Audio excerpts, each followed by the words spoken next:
And if anyone else hasn't checked in and would like to check in, just let us know. Thank you.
Thank you for everyone for standing by. We'll be starting in a little bit. We're just wrapping up some last minute preparations and we will count you in when everyone's ready. Thank you.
I'd like to thank everyone for their patience. We'll be getting started hopefully within the next 2 minutes. We're just wrapping up some final things. Thank you for staying by.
You get the green light.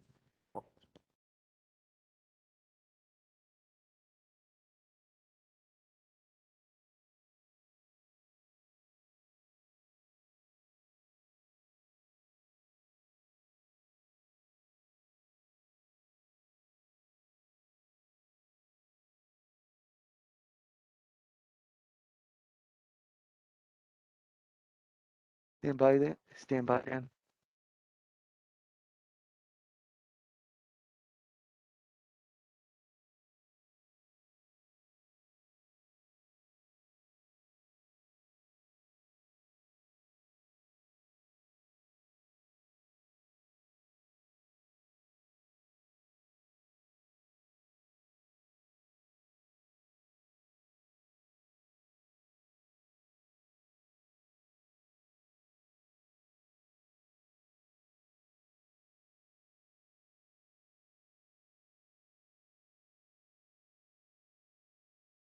Dan, we are ready when you'd like to count us in.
Chris, are you good?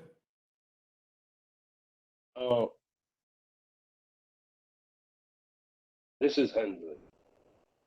Chris, Stand maybe you're by. all set? Stand by, Dan.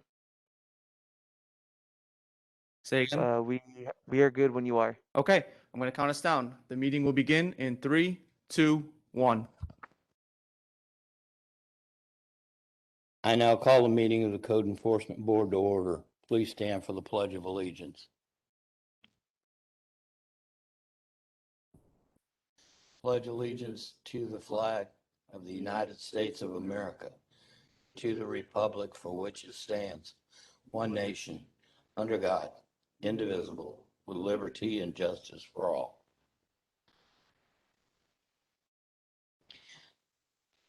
Welcome to the Hillsborough County Code Enforcement Board hearing. When addressing the board, please state your name, address, and speak clearly into the microphone.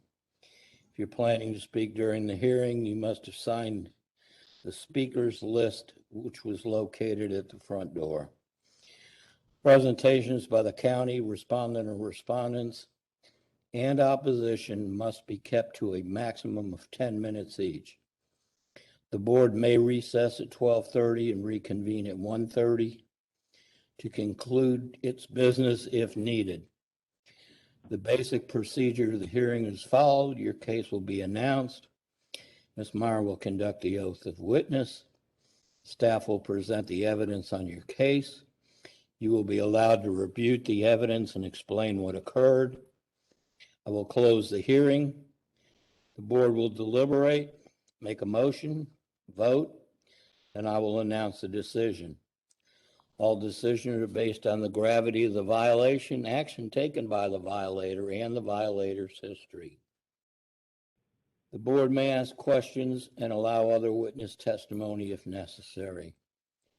The board issues an order of compliance. It's your responsibility to notify the code enforcement officer on or before the date ordered to demonstrate that the violation or violations have been corrected. Depending on the order, code enforcement staff may later have to conduct an inspection to see if you've complied.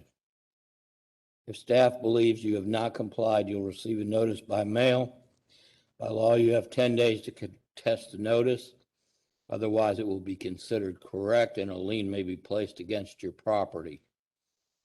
If you have any questions, these rules are outlined in Hillsborough County Code of Ordinances and Laws, Chapter 14, Article 2, Section 14. Any person who decides to appeal the decision of the Code Board will need a record of the proceedings. The record will comprise of testimony and evidence upon which the appeal is based. It is your responsibility to ensure that a verbatim record of the proceedings is made. By law, you have 30 days from the date of the order to appeal the board's decision to circuit court. Before we begin, please silence all electronic devices.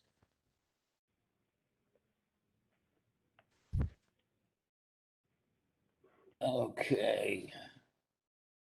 Roll call, please. Mr. Bordonaro, Here. Boland, Here. Clayton,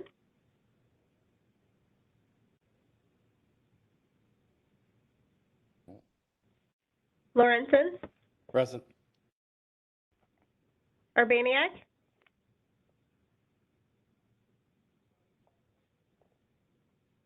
Priscilla, Here. Wright,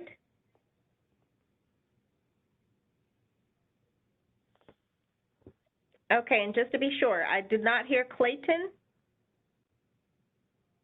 I did not hear Urbaniak. I did not hear Wright. Are there any alternates present in the room that have not been called? Boyd? Thank you. All right, you have a quorum, sir. Okay, thank you. You're welcome. In a motion to approve the minutes, which were of a previous meeting of July 30th, 2021, which was sent to you via email. Motion? Lorenz and I move to approve the minutes of July 30th, 2021. Second? Second. All right, all in favor? Aye. Opposed? Motion carries. Who Okay. made the second? Mr. Boland made the second. Thank you. Okay, it's time to administer the oath to the defendant and the witnesses. All county staff who will testify must take the oath of witness. Please stand and raise your right hand. Do you swear or affirm the testimony you're about to give will be the truth, the whole truth, and nothing but the truth? Thank you. First case is on page 2 under continued cases, number 3. Case number CE 1901-8524. The owner is Deanna Morphy and Gerald Lancaster, 16601 Boy Scout Road. This case was continued. Just a moment. From the hearing in December of 2020, and then again on June 25th of 2021 and August 27th, 2021, it was continued to this hearing, and there, you should have had a case history with your agenda package. If, I believe we have someone signed in virtually for this case. Okay.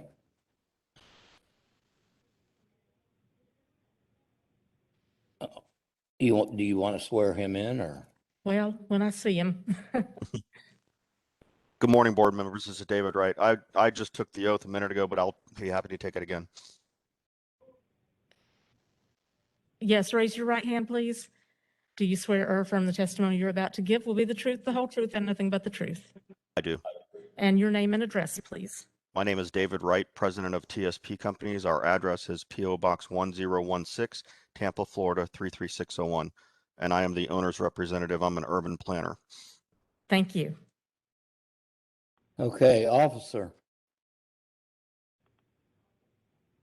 Steve Favors, Hillsborough County Code Enforcement Case CE 1901-8524, address 16601 Boy Scout Road, Odessa, Florida 33556, owned by Dana Murphy.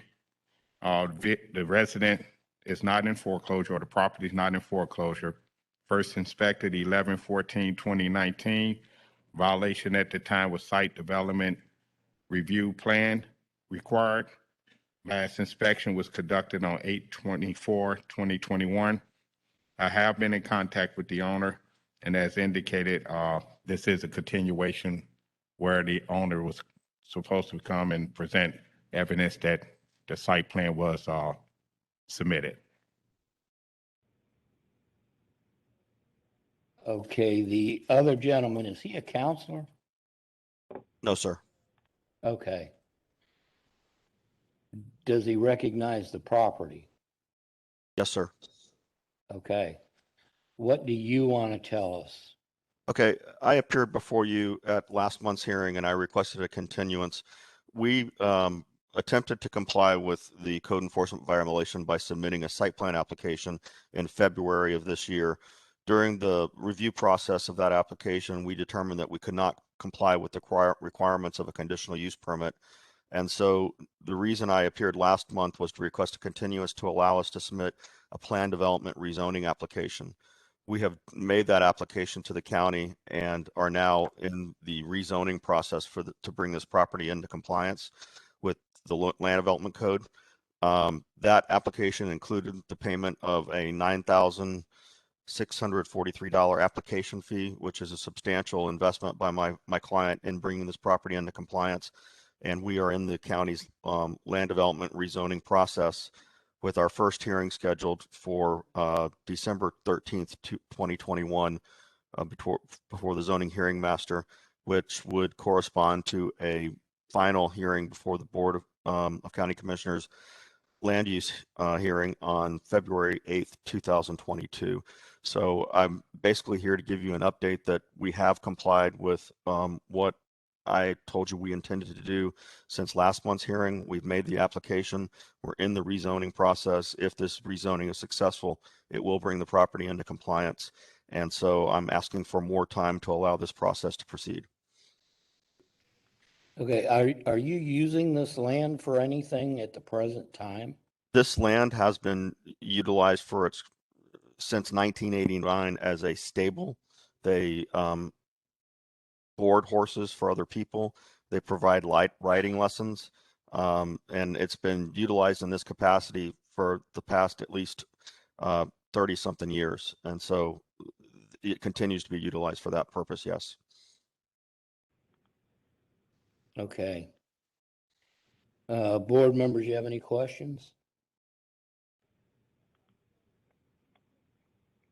Mr. Bornero, the only question I would have right now, based on our schedules and based on what he indicated with the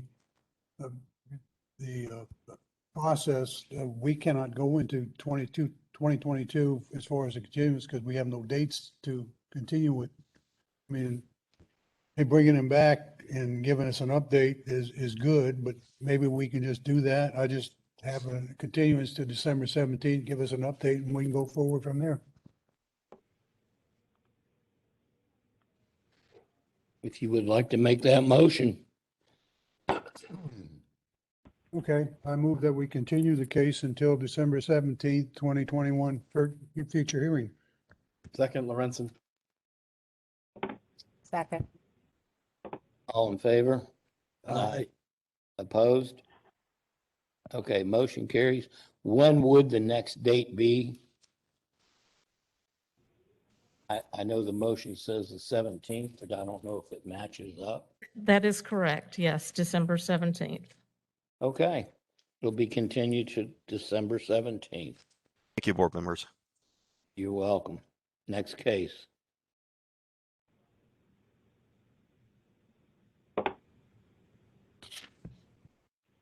Okay, board members, there is a continuance case that is not listed on your agenda by accident. And a person is signed in virtually for that continuance.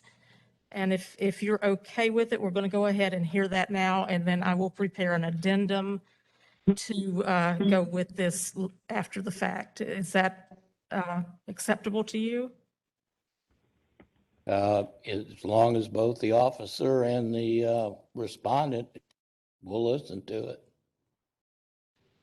I believe we're prepared to present the case. Okay.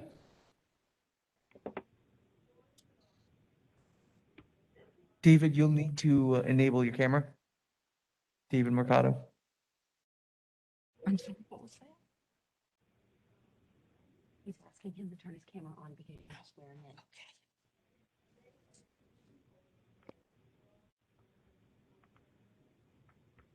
in. Okay. Sir, can you raise your right hand? He's gone.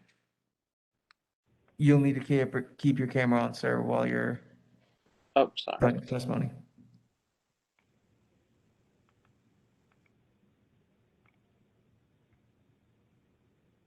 Okay, raise your right hand, please. Do you swear or affirm the testimony you're about to give will be the truth, the whole truth, and nothing but the truth? I do. And state your name and address. My name is David Mercado. The address is 5068 Booth Road, Plant City, Florida, and I'm here representing the owner. Thank you. Just a moment.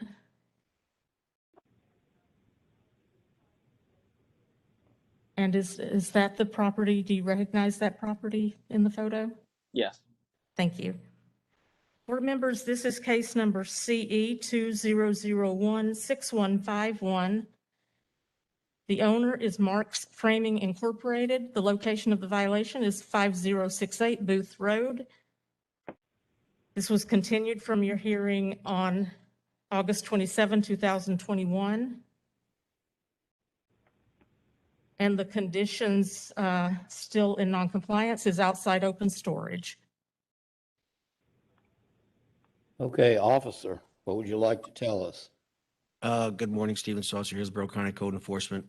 As of this morning, still the permit is just awaiting approval. There's information that the county is waiting for it to be submitted by the owner for the process to continue.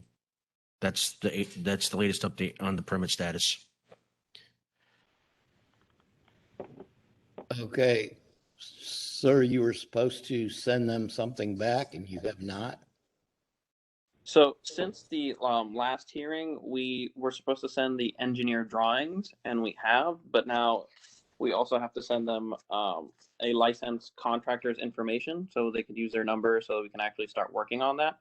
And we are currently looking for a licensed contractor, but some of the pieces that we have to order, because of the engineer drawings and because the shipping containers are pretty big, they have to be tied down with 1,000-pound anchors. So we're currently trying to order that so we can start working with the contractor. So how long do you think it's going to take you? Hopefully no more than 60 days to be able to get all that and then finally start the process. And you say you'll have the parts and then in 60 days, you'll be able to start the process to have it zoned? Well, depending on how quickly the permit will be issued. Because we did receive an email saying the plans were approved, but now we just need a licensed contractor to actually go ahead and be able to start. Okay, and how long have you known you needed a licensed contractor? After we got the plans approved. 5 days, 10 days, 15 days? Like 14 days. So 14 days after it was approved, you tried to get a contractor? No, sorry. It's been approved for like roughly 14 days. That's we've been trying to look for a contractor since then. And we've been speaking to different contractors. Okay. Board members. Go ahead, Mr. Lorenzen. For the officer, if we go through this process and we determine a time and a penalty for this particular case, if they come through and establish their permit, then the case would be resolved or dismissed? If the permit issues, then that'll pretty much satisfy the cited condition. Okay, thank you. Prepared to make a motion, Mr. Chairman. I move in case CE 200-16151 that based on the evidence presented, I find the property is in violation of Hillsborough County codes or ordinances as listed in the staff's presentation. Further, based on the gravity of the violation, the action taken by the violator and the violator's history, I grant 90 days to come into compliance. If compliance is not achieved by that date, a fine of $200 per day be assessed. Second the motion. Second.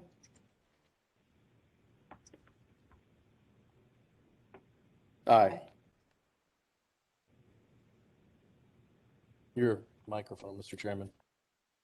To make it easy on the young lady who's doing the recording, if you would state your name and then whatever you need to say, so that way she'll have it down, okay? And so this one, we have 90 days, $200 a day, and we'll move on to the next case. Thank you. You're welcome. Thank you.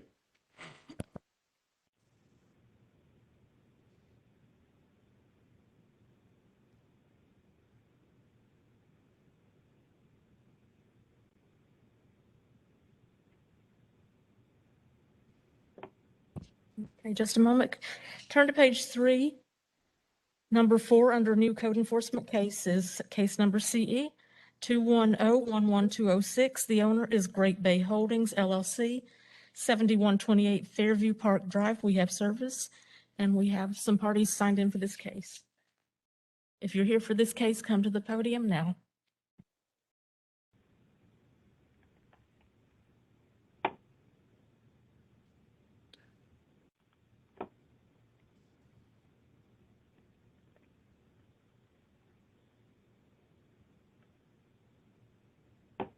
Good morning. Raise your right hand, please.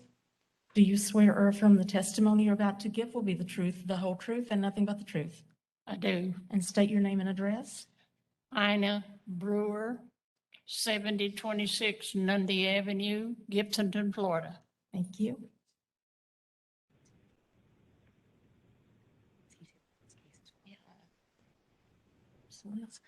Thank you, Ms. Brewer. Do you recognize the property in the photo?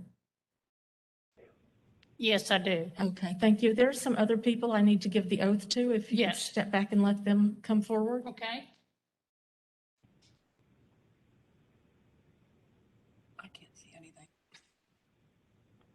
Raise your right hand, please. Do you swear or affirm the testimony you're about to give will be the truth, the whole truth, and nothing but the truth? Yes, ma'am. And state your name and address. Demont Rogers, 7128 Fairview Park Drive, Tampa, Florida, 33619. And I've got that you're the tenant, is that correct? Correct. Thank you.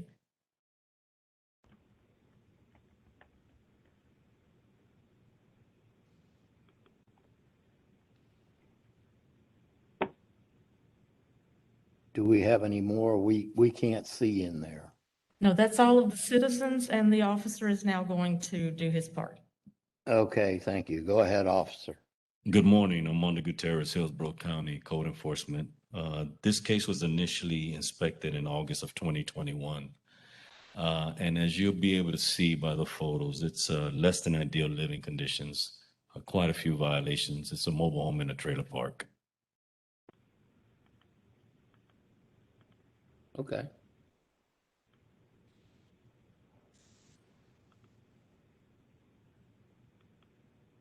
Ms. Brewer, Yes, I suppose you own this as well as many other things that you own across the country. Correct? right. You've been before this board many times.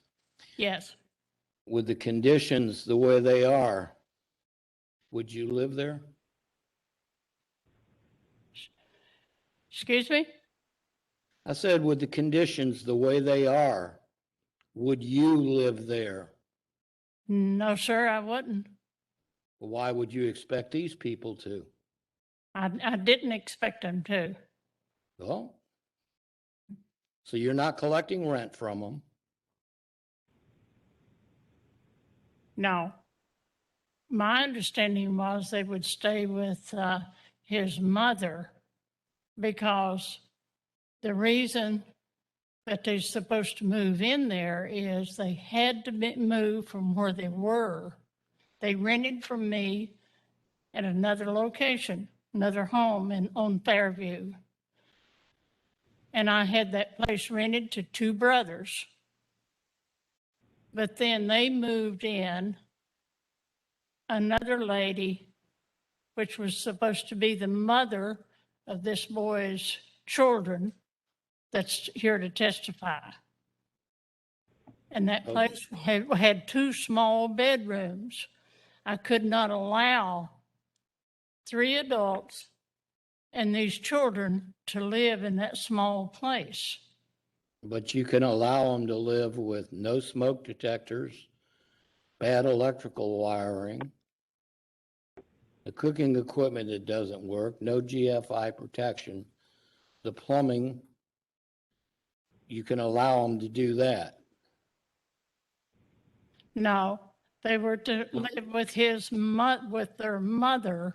With anybody. And then I was going to put a crew of people in there and get it ready. Okay, you was, but you didn't. Yes, because they never paid me. The mother of the children took the children and left. So that's where their money went, so they couldn't pay the rent. So you're just not going to fix the problems. No, I continued to work on the place, Okay, well, okay? And I still continued to work on it, all right. okay? It's not okay with me, but members of the board, do you have anything to say? I'm prepared to make a motion. Go ahead. I think the tenants here would probably have something to say as We well. do need to listen to Yeah, that. before we make a motion. Oh, there's a tenant. Yes. Sir, the tenant, Will the tenant come back up, please? Yeah, Can you step aside? He's going to come Sure. back up. Thank you.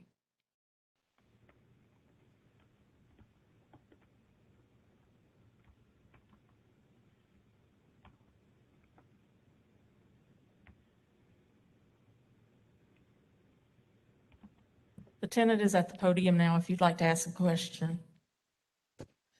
okay. Sir, what would you like to tell us? Yes, sir. The place where we moved in at first was 7144 Fairview Park. And she's correct that it was just me and my brother that moved into the place. And this was back last year in August. And then a couple months after that, my baby mom and children got evicted from their place. So I had to take them in because she really needed my help. I took them in around February of this year, 2021. And then after a while, that's when Ms. Brewer asked us to move in the bigger trailer around the corner at 7128 Fairview Park, because it was a 3-bedroom and it was more room for me and the kids and my brother. So around June of this year, she had told us to move out of the 2-bedroom, and when we moved to the other one, well, first of all, they had already rented the place out while we were still living in 7144, and a couple of the workers were saying that they had COVID, and we didn't understand why they were coming to the house if they were sick. And so after that, we ended up moving out like within just like a day or two, a couple of days, not really having enough time to get everything ready. This place here that's on this picture now, it was always like AC problems. It was always hot in there because the AC kept having like shut-off problems. And then it was just plumbing issues there, other issues. We moved to the 7128 unit. And then that place wasn't ready yet, but she had asked me to change the locks for her. We ended up changing the locks so we could have a key to the place. Then a couple of the other guys were coming over to work there. You know, slowly here and there, they would do something here and there, but it was still in bad conditions. You know, we just needed a place to live. And I mean, this place still had mold and mildew in the place, in the bathroom from the water leaking out the sink through the floor. We're still in there now. It's still mold and mildew in the bathroom under the linoleum that the guy put down like a couple weeks ago. The guy told us, and then the power was shut off also like a week ago. Out of nowhere, the power and everything was just off. We didn't understand why that happened. We were in there suffering. I'm going through emotional distress from all of this. I'm disabled. My kids have severe asthma and need a nebulizer. And it was so hot in this place, it was unbearable. We had, you know, my brother's disabled also. And, you know, I have nothing against her. We just needed a place to live. I agree that we needed a bigger place, but this place was nowhere near ready. So when we called Chico, when I called them just the other day, they told me that the place is in a fraud investigation. I don't know what's going on with this place. Her secretary was taking the rent sometime, who worked for her at the time, named Marianne. She also told us that we didn't have to pay anything. She felt like we didn't have to pay no rent or sign a lease until the place was all fixed up for us. But we were still living there in the conditions that it's in. And we're still there now.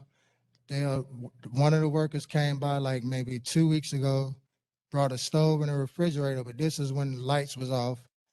And he also told me that he was sick with a virus just a couple weeks before that. So I was wondering, why would he come over there to work? And he told me that he had to go for a doctor visit to see if he could get a clearance letter in order for him to go back into public places. Now, that didn't fit right with me, and I have children in the house also. So why would he come there if he knew he had to get a clearance letter or whatever? You know what I'm saying? It just didn't make sense to me. And, Okay, I understand everything you're saying. Uh-huh. All we need to know here is the conditions are the same as they were. That's what you're saying. Yes, he only did a few things, but it's still a lot of work needs to be done. Still a lot of carpeting or doors and just equipment laying around that the workers just threw in the rooms. Does it have smoke detectors? Yes, now it does, yes. As of when? Just 2 weeks ago, maybe, while the power was off. So the guy brought some smoke detectors over. He put up a few light fixtures and put like the plates on a few of the sockets, but not all of them. Some of them still, open exposed, still some wiring exposed in the ceiling in some of the rooms. And, we're just dealing with that still. The black mold and mildew in the bathroom, leaking under the floor, under the linoleum, and around the bathtub areas. Okay. Yes, All right, sir. we understand. All right. Anybody on the board have any questions for this gentleman? No, I'm prepared to make a motion. Go right ahead. Hey, first off, I'd like to address it to county staff that we are only seeing one picture. We're not seeing testimony of the people on the screen. Is that possible that that can happen? Other than that, I'm going to go ahead and make a motion on this one that, let's see, I move in the case of CE 21011-206, that based on the evidence presented, I find a property in violation of Hillsborough County Code and ordinance as listed in staff presentation. Further, based on the gravity of the violation, the action taken by the violator's history, I grant 3 days to come in compliance. Compliance not achieved by that time, a fine of $500 per day be assessed. Boyd, second. Any discussion? All in favor? Aye. Opposed? Motion carries. Ms. Brewer, you have 3 days to come into compliance. If not, it's going to be $500 a day. Do you understand? Yes. Okay, Okay. that's our order, and we really don't want to see you come back. Next case, please. Please turn back to page 1 under continued cases. Number 1, case number CE 210000617. The owner is Navy Federal Credit Union, location 15109 Craggy Cliff Street. This case was continued from the hearing on July 30th, 2021. At that time, an attorney, Justin Ortega, appeared. There is no one present today. The officer is ready to testify. Good morning, Code Enforcement Officer Raquel Andhorn. As you already know, this case has been continued. This is a bank-owned property. It was via foreclosure. The reason the property was, the case was continued was due to the eviction forbearance, which has been lifted. I did not find any records that an eviction has been filed. The property is still occupied by the original owner, and the violation remains for the window. It's missing, shattered, it's boarded. It needs to be repaired. Okay, so what you're saying is Navy Credit has filed for an eviction? They have not. Okay, so they're just the lien holder, they foreclosed, what? The property was foreclosed. The property is bank owned. The original owner still resides at the house. The owner prior to the foreclosure, but the property is bank owned. We continue the case due to the eviction forbearance, which has been lifted. So therefore, Right. they're able to proceed with the eviction, but I have not seen anything recorded as of yet. Okay.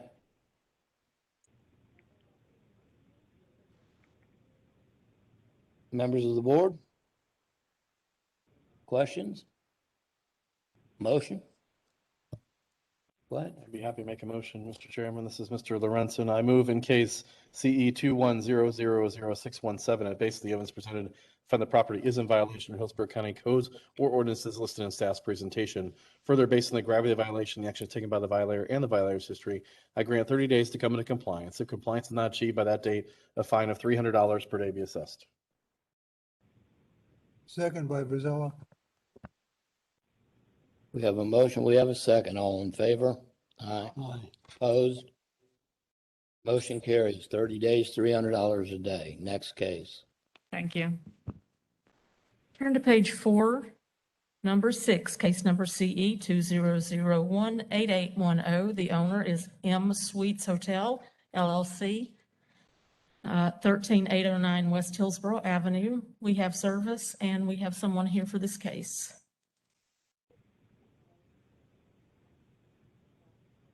Good morning, sir. Raise your right hand, please. Do you swear or affirm the testimony you're about to give will be the truth, the whole truth, and nothing but the truth? I do. State your name and address. Bruce Forrester, 5004 East Longboat, Tampa, Florida, 33615. And you're representing the owner of the property. Yes, ma'am. Do you recognize the property in the photo up there? Yes, ma'am. Thank you. Hey, officer. Morning. My name is Edward Spriggs. I'm with Code Enforcement with Hillsborough County. The property in question here is 13809 West Hillsborough Avenue, Tampa 33635. The property is owned by M Suites Hotel LLC. We have with Hillsborough County Code Enforcement was referred by HCSO on the 12th, 30th of 2020. There was our first time appearing there was 12/30/20. We noted 4 violations at that time. The last one, which is Vagrants and Transients, is what's remaining. That is all. Okay. Sir, what would you like to tell us? Say again? What Yes, would sir. you like to tell us? We have gotten rid of the vagrants. We've secured the building. I guess my predecessor misunderstood about the fencing. He didn't understand it had to go all the way around. We fixed one side that's in the picture.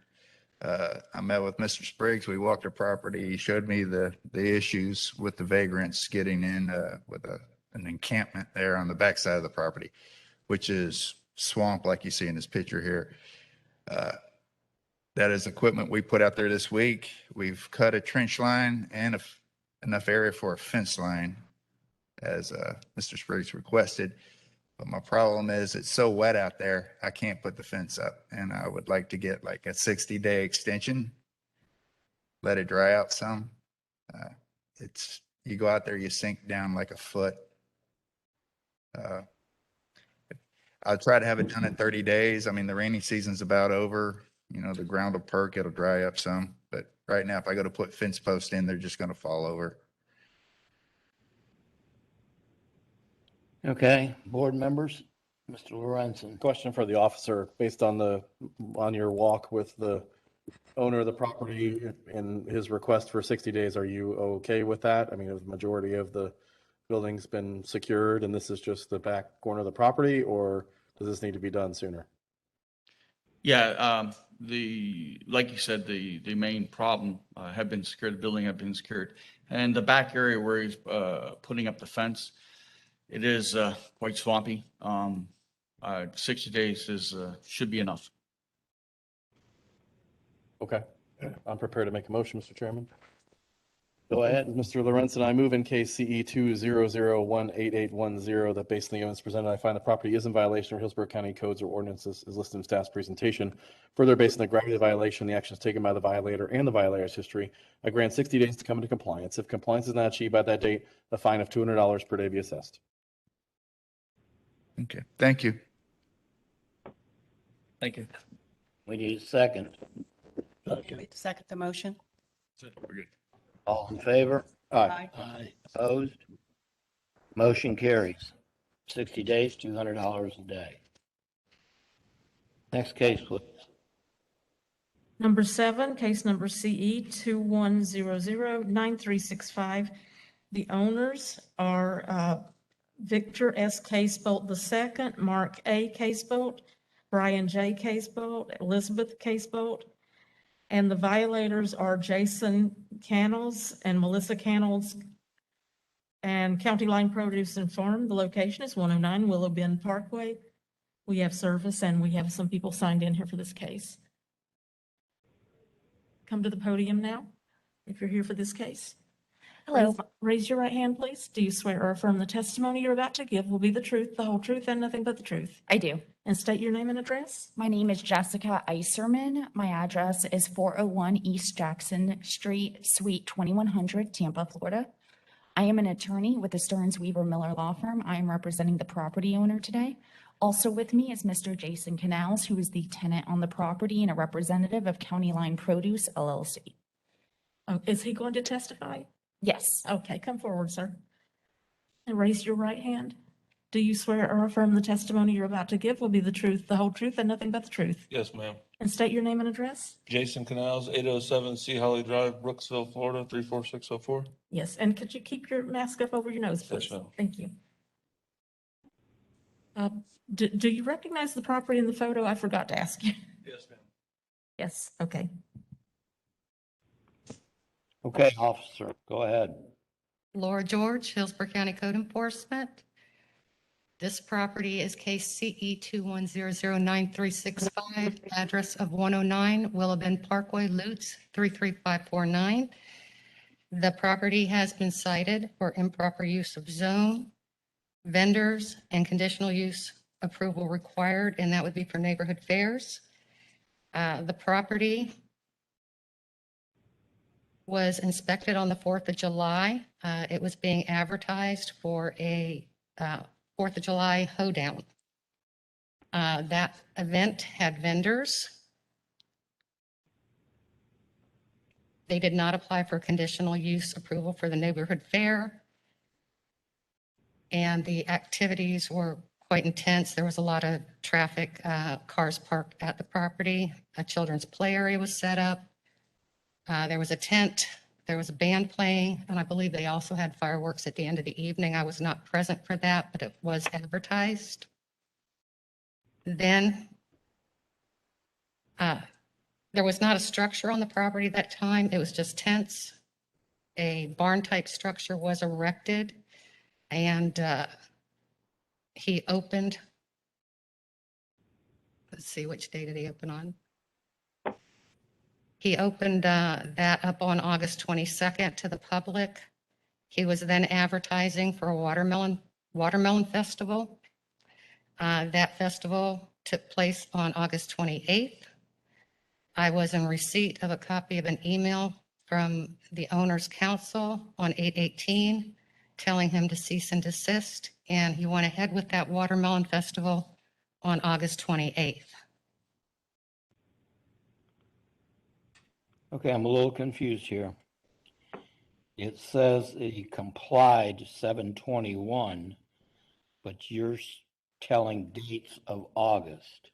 Correct. These events come and go. So once the event is over with, he is in compliance. However, he has been continuing to operate the little farm store, and that actually opened on August 22nd. So he's still in violation of improper use of zone, and we're asking for remain in compliance on the conditional use approval that's required for the neighborhood fairs and having the vendors on the property. Okay, now I understand a little better. So he'll have one on a Saturday and won't have another one till 2-3 weeks later, but Sunday he's in compliance, except for the little store. That's correct. What you're saying? Okay. All right. I believe there's an attorney here. We can't see in there. So.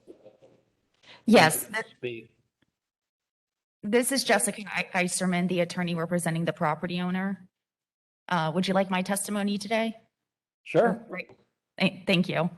The property owner leased this property at the end of, in December 2020 to County Line Produce LLC. The intent of the property was to be used for agricultural purposes. I have been out to the property, and the property does contain chickens and pigs, and they're growing corn and all sorts of agricultural products. The property, unfortunately, does not have an agricultural classification. So many of these activities would qualify for a greenbelt exemption if the property was classified as agricultural. Right now, the property appraiser has an application to qualify this property as agriculture, and that application is under consideration, and we are told by the property appraiser's office that we will have a decision by the end of this month as to whether the property will qualify for the agricultural exemption. I will ask Mr. Canals to speak to the activities that occur on the property, but from the perspective of the property owner, we did send letters requesting he cease the improper activities until the resolution of the agricultural classification from the property appraiser's office. And we have worked with the tenant to cease all activities until that determination was made. Unfortunately, he went forward with the Watermelon Festival, which I'll let him speak to that. At this time, the tenant is very aware that the property owner will pursue enforcement action and eviction if he does not comply with the county's zoning ordinances. Also, with respect to the structure, we did confirm earlier this week that the structure is qualified as a non-residential farm building and no permits were needed to be pulled on it, and it is a legal structure. Thank you.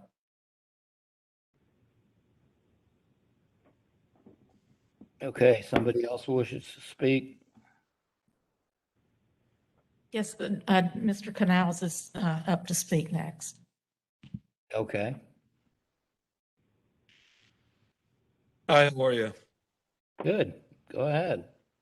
Well, I have nothing to say outside of we're not hosting any more events or doing any more agricultural fun things until we get the greenbelt, which is applied for, and I'm in contact with the property appraiser's office, Simon and Jim Blink daily. So there's nothing more going to take place after that. We did attempt, however, to apply for a permit for the Watermelon Festival and was told by someone in Development Services, Christopher Goldman, I believe, to submit a permit by, it was like 3 days prior to the event. We did do that. We were told a price of how much the permit was going to be. Then Friday afternoon, less than 18 hours of the event where we were going to have our second Watermelon Festival there, we were told that we were not approved for the permit. So that I go about doing the Watermelon Festival without the permission of the county, yes, and my apologies, and we don't plan on intending to do anything else outside of the property's structure, until we get the green belt, which we're, really working our butts off in the farm to make happen. How long do you think it's going to take to get the green belt? I mean, we've been, I'm not sure if you're familiar with the property or not, but we've been working our tails off since we took over the property, from getting it from where it's at to where it is now with the farm animals we're raising, the crops we're growing.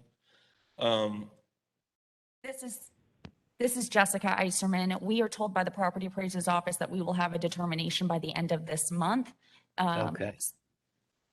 Oh, yeah, sorry. I heard her say that too. So, but that's all we're really waiting for. And then, everything we do falls under, Florida agritourism and their state statutes that allow us to operate the way we're operating with, in compliance with the county and state. Ordinary, this is Laura George with Code Enforcement. I received an email from Corey Gill. She's Yes. the property appraiser's office. She's an appraiser 1 for green belting. And the email states this application will be receiving a denial for the green belt classification. Okay. This is Jessica. I am not aware of that email. Could I inspect it, please? Sure. I received that yesterday.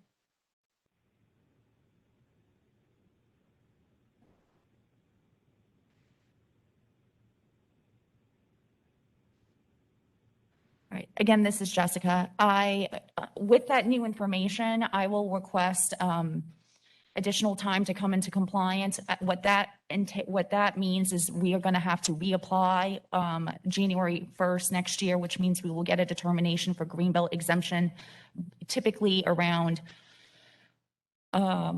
May next year. If we could obtain a 180-day continuance, and we can return and provide a status update as to the Greenbelt exemption. In the interim, Mr. Canals is aware, and the property owner intends to enforce the zoning code, and that no public activities will occur unless the agricultural exemption is obtained. Okay, Mr. Lorenzen. Question for Officer George. So my understanding, if I understand this correctly, is that if there aren't any more activities on the property, that they are not in violation of improper use of zone, correct? While they go through this Greenbelt property regardless? As long as what is considered the barn or the store remains open, they are in violation. Okay. They are not in violation if they have activities for the vendors or the conditional use approval required for the neighborhood fairs. And we're asking for remain in compliance on those two items. They're not in violation because they're currently not holding them. Can you repeat that? They're currently not in violation because they're not holding any more events, or as of right now, there's not an event at the site. So you're asking for remain in compliance on that. I'm asking about the improper use of zone. So we could, in theory, we could either continue this case. I don't expect anybody on this board to continue for 180 days. That would be pretty unheard of. But while we wait for a green belt next year, but if we don't move forward, if we do move forward with a motion of some kind, they can't use the facility to sell produce. Correct. And they are already advertising that the pumpkins are coming in October. Okay. Thank you. Can I say something in regards to that? Please. We just got the exemption for the building for use of agricultural products and services. And we just recently, within the last month, got our nursery certification through the Department of Agricultural Services.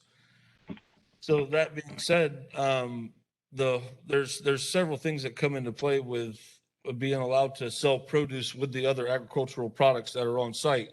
Now, if we're not in compliance if we're not doing those agricultural commercial services on site, how are we going to come in compliance with Greenbelt? If I'm not selling plants we're raising on site, selling animals we're not raising on site, and so forth.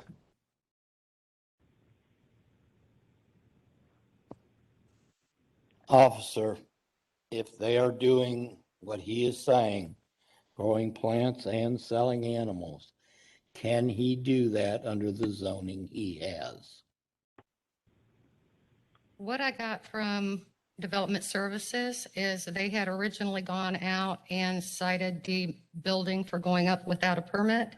They did make a determination that it is a farm building, which negates the requirement for a permit.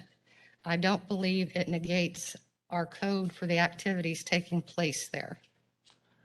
All right, the activities we're talking about are vendors and the special conditional use. What I'm talking about, they have a building that is approved. They're growing vegetables, raising animals. Can they sell them personally, not having vendors coming in, on that property? Yeah, I'm hearing you a little blurred. The building itself is exempt from permitting, but it doesn't exempt it from the activities that are going on. He is selling produce. He states he is selling nursery plants. On my inspection on the 28th, I believe he brought in maybe 15 or 20 plants to place around the barn.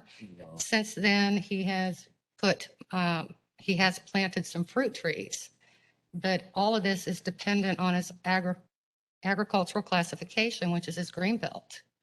It was never intended to be a market. And I'll respond back to her. I have receipts. I've got 177 plants that we purchased for sale that we're raising on site for sale with the nursery. that was inspected by the Department of Agricultural and inventoried with them. And my fee, an application fee that I paid, was based off of the amount of inventory I had. And we also have, like I said, all the animals on site. And according to the information that unfortunately, I've been having to deal with this for quite some time now. If I can prove that if I can prove that 51% or more of my income on this property is agricultural products from the property, I can sell another 49% of other items such as produce. I mean, I'm not trying to put up a Citgo or a gas station. We're trying to come in compliance with the Green Belt application, which consists of running agricultural commercial businesses. That's what we're trying to do. I guess that's, sir, I appreciate your clarification. I guess that's where I'm having trouble here. You're trying to come into compliance with a Greenbelt application, which you do not have a Greenbelt status for. And so what we're going by is the county code. And right now the code says that you can't do it. So I understand that you're going through the process. I understand that you already have a business there right now, but to ask us as a board to allow you to continue to do that business for 180 days while you go through the process, because the Greenbelt, according to the attorney, doesn't come back around again until the middle of next year, I think is a stretch. So that's where we're having trouble. It's not that you've been doing it. It's not that the Department of Agriculture has given you permission to do it. It's just the fact that by the county code for this zoning, it's not allowed. So the county code is what we're going by, not your intent or your intent to get Greenbelt or any of those kind of things. If you get them, then terrific. This has been resolved. But the position where I am right now is that I can't see allowing, at least in my view, allowing you to continue to operate for 180 days when other people in the county can't do that based on the zoning of this property. No, and I understand what you're saying, but if I'm not doing anything on the property and I'm just going to go to properties appraiser's office and tell them, hey, these are my plans to become Greenbelt exempt, and it's just on paper, and they're going to approve a Greenbelt based off of that, that's not how it works. The property appraiser's office wants to see agricultural commercial activities taking place on the property in order for the Greenbelt to be approved. So I can't do nothing and it not get approved. Are you following me? No, I see the rock in the hard place here, but I didn't get the understanding from the code officer that you were not allowed to farm on the property. Is that what we're saying? He's not allowed to do anything? Mr. Pisano, can you clarify for me what the violation is here? Because maybe I'm getting it confused, but just so it's crystal clear here, what he can and cannot do on the property. Yes, this is Carmine Pisano, and I bring to your attention for clarification to another item that we had before the board with Bears Groves. This is the same type of operation. You can see from the photographs, sir, please. You can see from the photographs that the agricultural that he's claiming that he's doing on the property is non-existent to support the business operation. He's supposed to have a fruit stand and sell the products that he produces on the property. We're not telling him he can't do his agricultural activities. What he's trying to do is to sell in far excess of what he is producing on the property. And the county obviously recognized that by denying him the green belt at this time.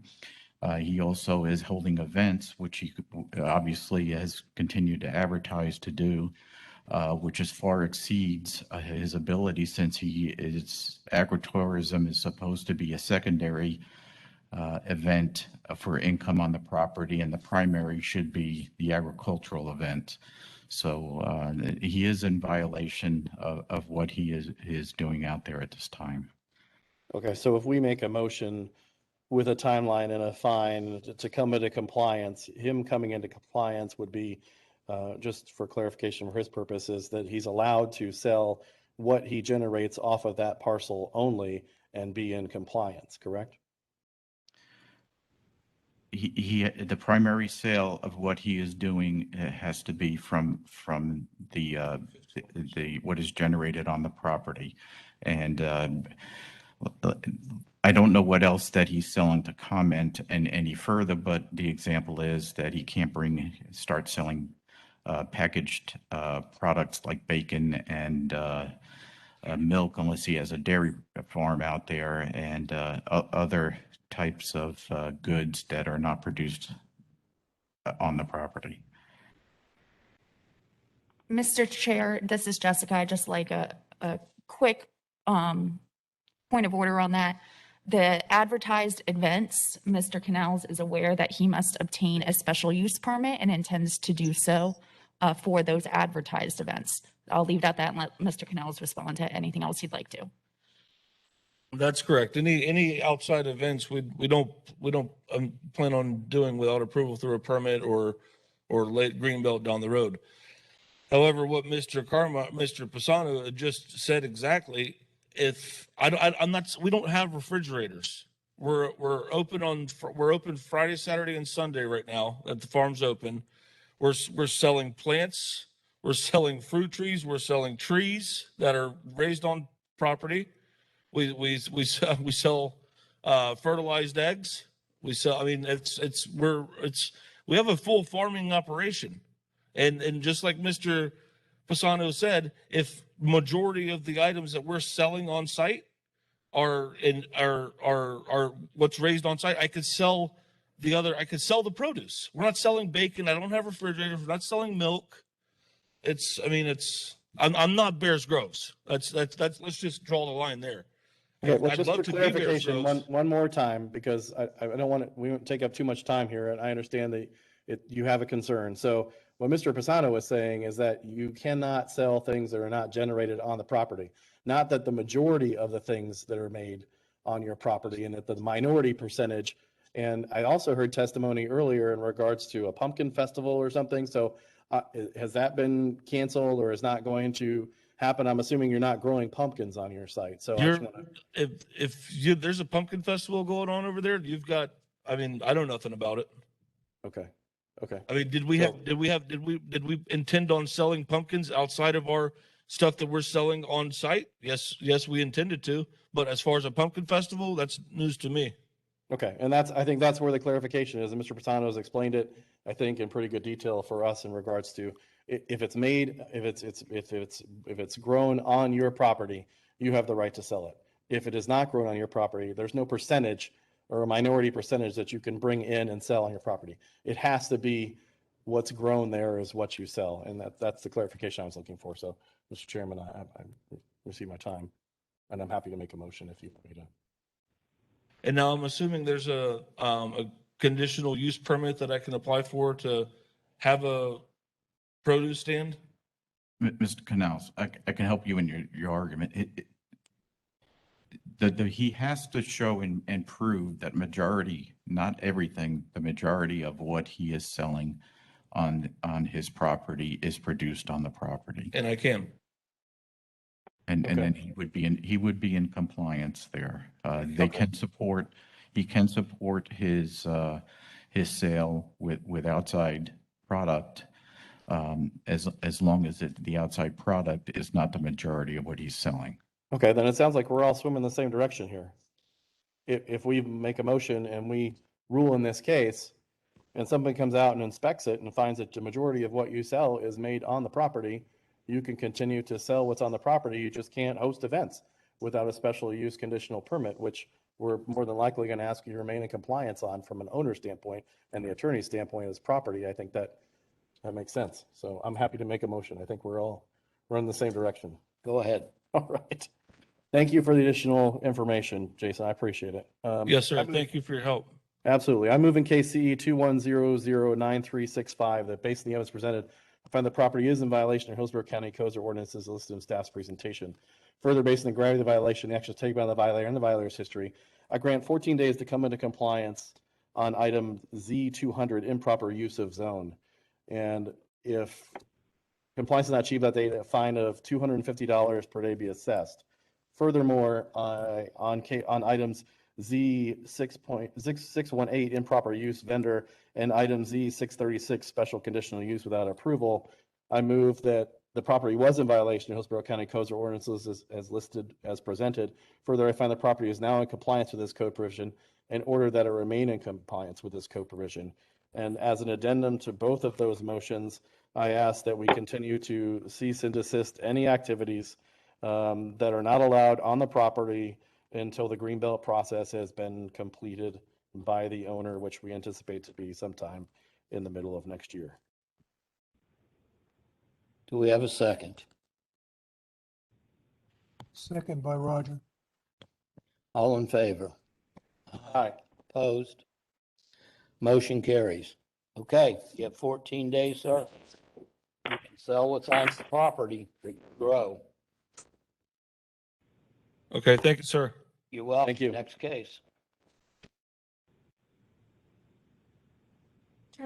Thank you, board. Let's see, turn to page 5, number 9, case number CE 21003227. The owner is Marty Louise Waller, Jared Stephen Waller.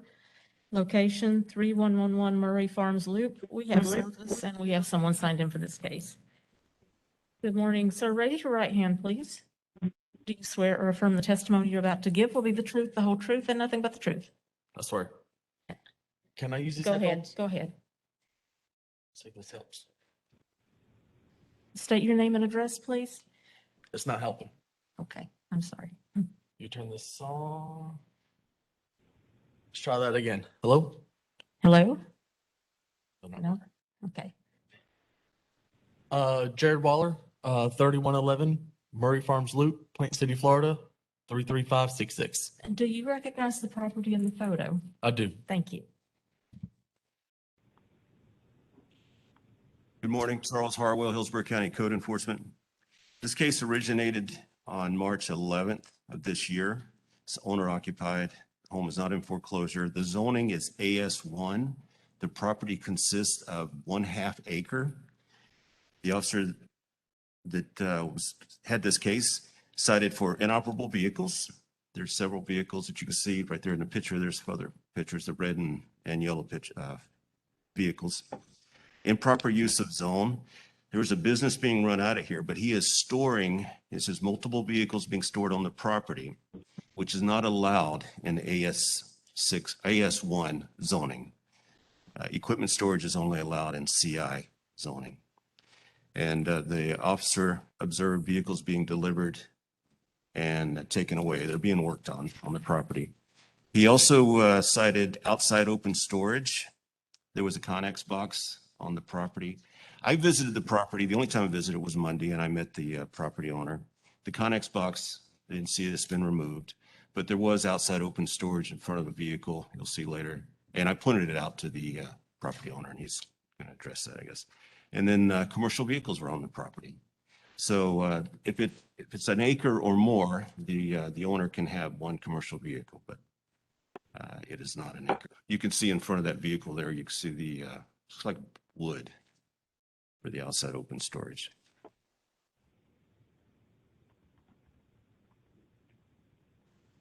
Okay. Now, what does the respondent have to say?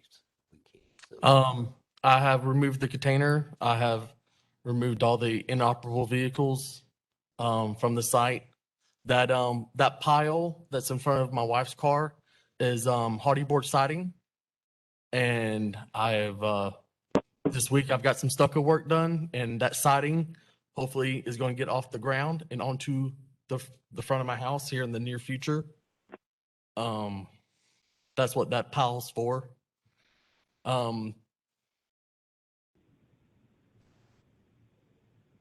I've stopped working out of the house. I've gone back mobile. I did get comfortable. I don't want to sound like a broken record with the whole COVID thing and stuff like that, but when our worlds got flipped upside down and the whole e-learning, homeschooling stuff between me and my wife, I started doing work out of the house more to allow my son to be around for schooling. That was miserable. Okay, sir, we understand all the circumstances of the COVID. What I need to know is how long is it going to take you to come into compliance? How many days? Is 90 days too far of a stretch to, can I get 90 days? Officer, are there any 15 months? safety issues? No, sir. No life safety issues. Okay, would one of you ladies like to make a motion? Go ahead, Ms. Boyd. Boyd? I move in the case of CE 21003-227 that based on the evidence presented, I find that the property is in violation of Hillsborough County codes or ordinances as listed in the staff's presentation. Further, based on the gravity of the violation, the actions taken by the violator and the violator's history, that I grant 90 days to come into compliance, and if compliance is not achieved by that date, a fine of $250 per day be assessed. Second, Lorenzen. We have a motion, we have a second. All in favor? Aye. Aye. Opposed? Motion carried. You have 90 days, sir. Okay. Next case, please. Page 6, number 10, case number CE 210000254. The owner is Martha Lee Puig, 17010 Melba Lane. We have service, and someone is here for this case.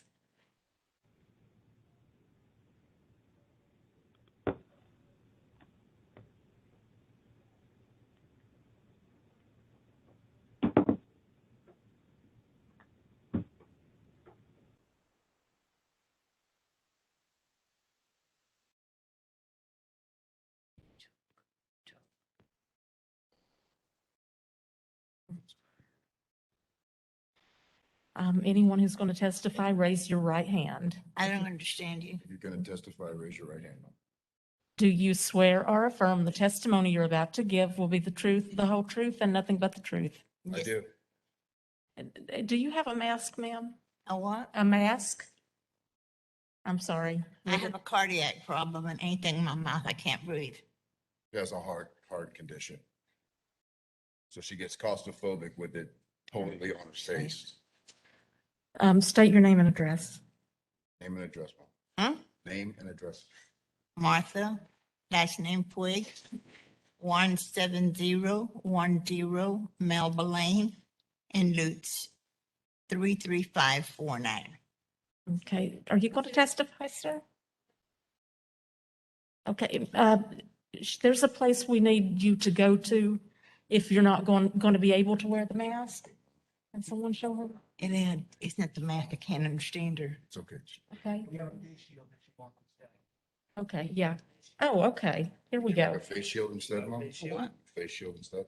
Oh, please, no, I'm claustrophobic. Okay. Do you want to go back to that area? Both of us? Sure. If you want to stay here, you can, or you can go with her. I may be doing most of the talking, so. Did you take the oath, sir? Yes, I did. I lost track. Yes, I did. And did I ask you for your name and address? No, my name is Jerry Puig. Address is 11200 Allwood Street, Spring Hill, Florida, 33609. Thank you. Do you recognize the property in the photo? I do. Thank you. Good morning, Board. This is Officer Hoffman, Hillsborough County Code Enforcement. I'll be presenting this case on behalf of Rick Garcia, who was unable to attend the hearing today. The case is based on two incidents. One is a change of ownership due to a probate case, and the second is regarding a new complaint. Regarding a change of ownership, this property was originally cited in 2017. The owner at the time was Jack Alfonso, and he was cited for accessory structure or roof and parts thereof in violation. Mr. Alfonso failed to bring the property into compliance and was in violation of a board order dated in September 20th of 2019. Sadly, Mr. Alfonso passed away. He is the son of the current owner, and she received the property as a result of that probate case and recorded deed on 8/31/2020. So that accessory structure roof is still in violation. The second violation regarding accumulations started from anonymous neighbor's complaint on January 7th of this year regarding accumulations of junk, trash, and debris and household items. Officer Garcia had made contact with both the owner and her other son. The property is not in foreclosure. I personally visited this property yesterday, and the pictures that are shown today are an accurate representation of the property as it appeared yesterday.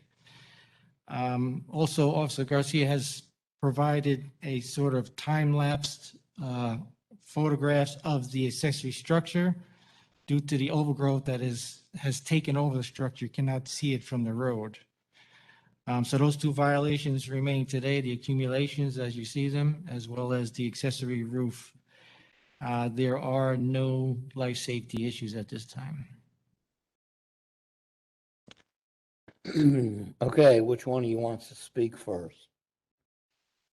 Well, I would like to say that the accumulations will be taken care of next week. I have a junk removal company coming to clean all that out.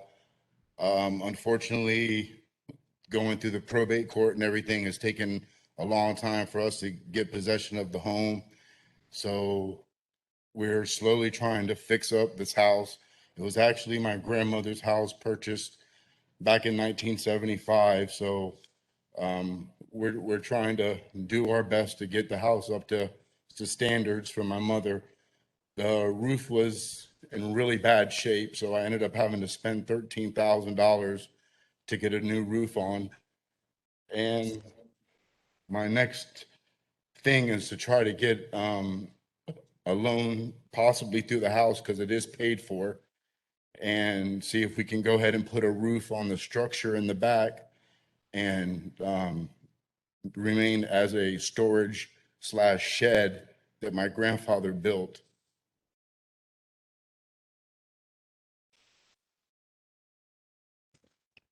Okay, so for the officer, this shed, they can have it if they re-roof it?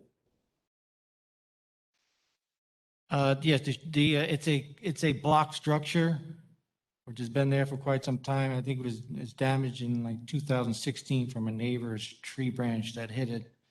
But yes, if the roof is repaired, all is good. Okay. Sir, how long is it going to take you to repair that roof and move the accumulations? Well, we're going through the process of trying to get like I said, get a loan, a home equity loan on the house, so we can do the finishing touches on it, the shed, paint the house, the whole nine. So we're waiting. We have to go through the bank's red tape, and then of course we're going to have to get a contractor out there, pull permits to get that roof done and done correctly. So could I ask for 180 days to try to get this taken care of? You won't get it. What about the accumulations? It's not going to take anywhere near. No, sir. The accumulations, I actually already spoke to a junk removal place, and they will be there a week from today, next Friday, and they will remove all the debris, the accumulations. Okay.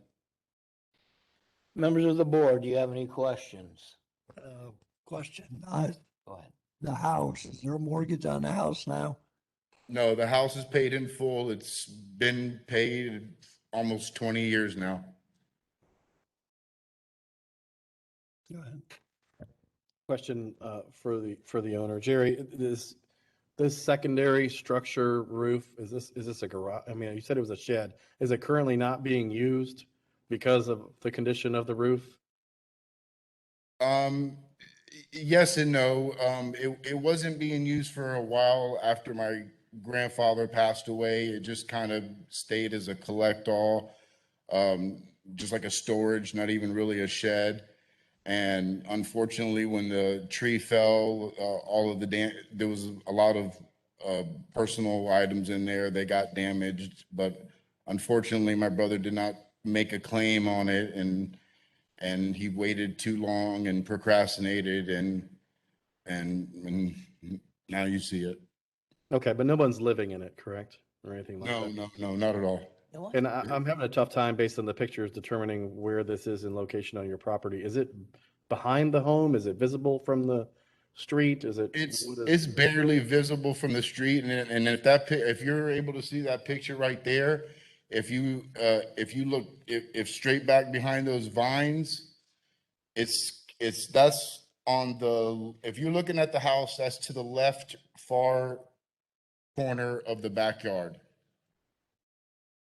Okay, thank you. Comment? Mr. Chairman, I've got a question to the respondent. First off, right now the house is vacant, correct? No, it is not. It's habitable by my mother. Huh? My mother is residing in the home.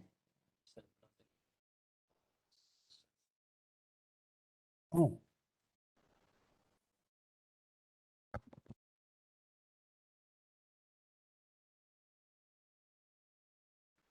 Board members, we need a motion. I got a question again. Is the house vacant or occupied? Occupied. Occupied by my mother. That's one of the reasons why I had to put the extensive roof on it, and we've been trying to do interior repairs, and unfortunately we didn't want to throw all the stuff on the front driveway, so the only place we could really put it was in the backyard to get it out of sight. But obviously it's still a nuisance in the backyard, so we're definitely getting that taken care of. But yes, It's an the house is accessory 100% structure. livable. You gonna make a motion? Yeah, I'll make a motion. I move in case number C 210000254. That based on evidence presented, I find that the property is in violation of the Hillsborough County Code and ordinances as listed in staff's presentation. Further, based on the gravity of the violation, the actions taken by the violence history, I grant 60 days to come in compliance. If compliance is not achieved by that date, a fine of $150 per day be assessed. can you repeat that, please? Only 60 days? And $150 a day. Do we have a second? Marks? Any more comment? 60 days, 150. Oh. Anybody second? No second? You can do that. Okay, motion dies. We need another motion. I'll try to make a motion here. Go ahead. Right, I'm moving the case of CE 210000254 that based on the evidence presented, I find the property in violation of the Hillsborough County Code and ordinance as listed in staff presentation.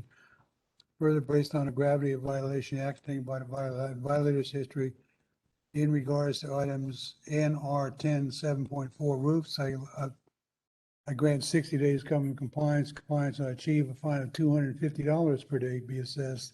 Item regarding item 12.1 accumulations, I grant 14 days coming compliance. Compliance not achieved by the time, a fine of $250.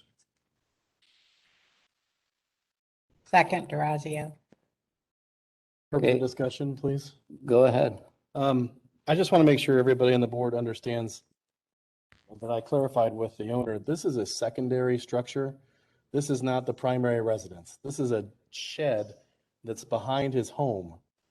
And he's saying he's having a tough time coming up with the money to do it. I mean, I understand in normal circumstances, if this was someplace that somebody was living in, that we'd be concerned about the house, the roof, but this is not a life safety issue. This is a secondary structure behind the building. I really think we should give him as much time as he needs. It's not a life safety issue. The code enforcement officers already testified that. Okay. I understand the short turn on the accumulations, absolutely. But the only comment I have in regards to that, yeah, it's not a life safety because it's a secondary structure. But what happens if his mother all of a sudden decides to go into that secondary structure and all of a sudden becomes a safety issue? I understand. I understand that concern, but it sounds like this is a condition that's been around for some time, and by putting them on notice now, I think they're going to find a way to fix it. But I just have tough seeing it happen in that amount of time. That's just my opinion. That doesn't mean need to change it, so. That is your motion. Still your motion. Yeah, the motion still stays. Okay. Okay. Do we have a second? I'll second. All right, second by Mr. Bowen. All in favor? Aye. Aye. Opposed? Aye. Do a roll call, please. Mr. Bornaro, 4. Boland, Yes. Lorenzen, No. Versilla, Yes. Boyd, No. Durazio, No. motion failed 3-3. Members Lorenzen, Boyd, and Durazio voted no. Motion failed 3-3, and she listed the 3 that voted no. My I'd be mom was happy on a to take a fixed stab at it income. if you'd like, Mr. Chairman. No. I move in case CE 21000254, that based on the evidence presented, I find the property is in violation of Hillsborough County codes or ordinances as listed in staff's presentation.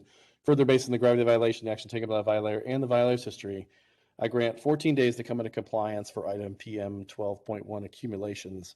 Failure to meet that timeline results in a penalty of $150 per day. Furthermore, for items NR 10.7.4 roofs, I grant 120 days to come into compliance. If compliance is not achieved by that date, a fine of $250 per day. Second the motion. Boyd. Okay, we have a motion, we have a second. Any discussion? All in favor? Aye. Opposed? Motion carries. Yes. Is that to me?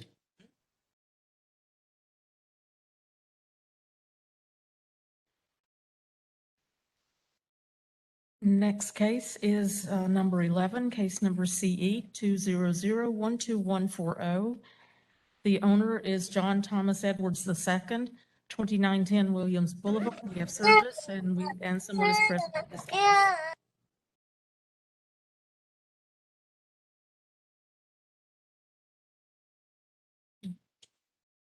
Raise your right hand, please. Do you swear or affirm the testimony you're about to give will be the truth, the whole truth, and nothing but the truth?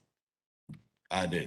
And state your name and address. John Edwards, 2910 Williams Boulevard, Valrico, Florida, 33596. And do you recognize the property in the photo? I do. Thank you. Donald K. Bowling, Hillsborough County Code Enforcement. This case was first initiated on 8/11/2020. There have been 5 visits since then, the last being on 9/14/2021. The violation is overgrowth. The notices of violations were not returned except for one. There was no personal contact with the owner.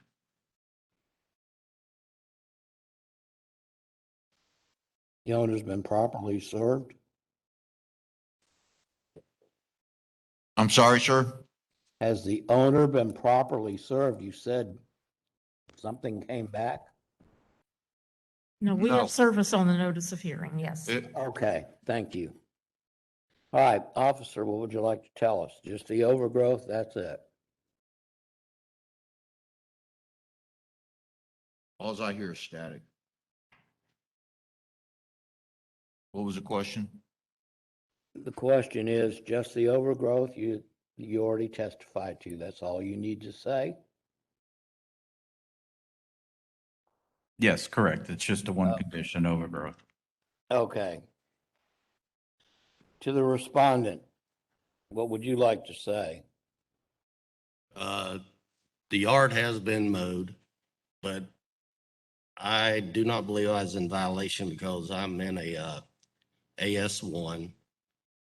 And the reason that it got like it is because the county decided to dig up my ditches that I used to could mow. And then, so now I have to weed eat 500 feet of ditch. So I decided that I would rather have a cow on the property and let them eat the grass. So that's what I was growing it for. Unfortunately, the cow that I was going to buy got struck by lightning and died. So I have a right under agricultural use to grow the hay in the yard.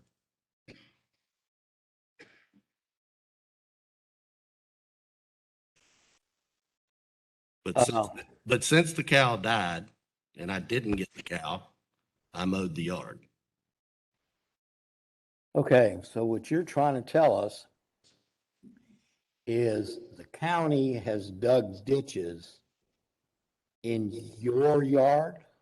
No, on your easement or right of way, whatever you want to call it, that I maintain because I could mow the ditches, but they decided to come in and dig ditches only in my yard, not the neighbors, just in front of my yard and down the side. So now the water just sits there and it's a mosquito problem because they dug it from each end of it's 200 feet. The picture you're looking at, if you was looking straight down, you'd see that ditch is full of water. They dug the ditch towards my driveway from both directions. So the water don't drain. It just sits there. And now I have to try to mow it where I could use a lawnmower before. Now I have to use a weed eater.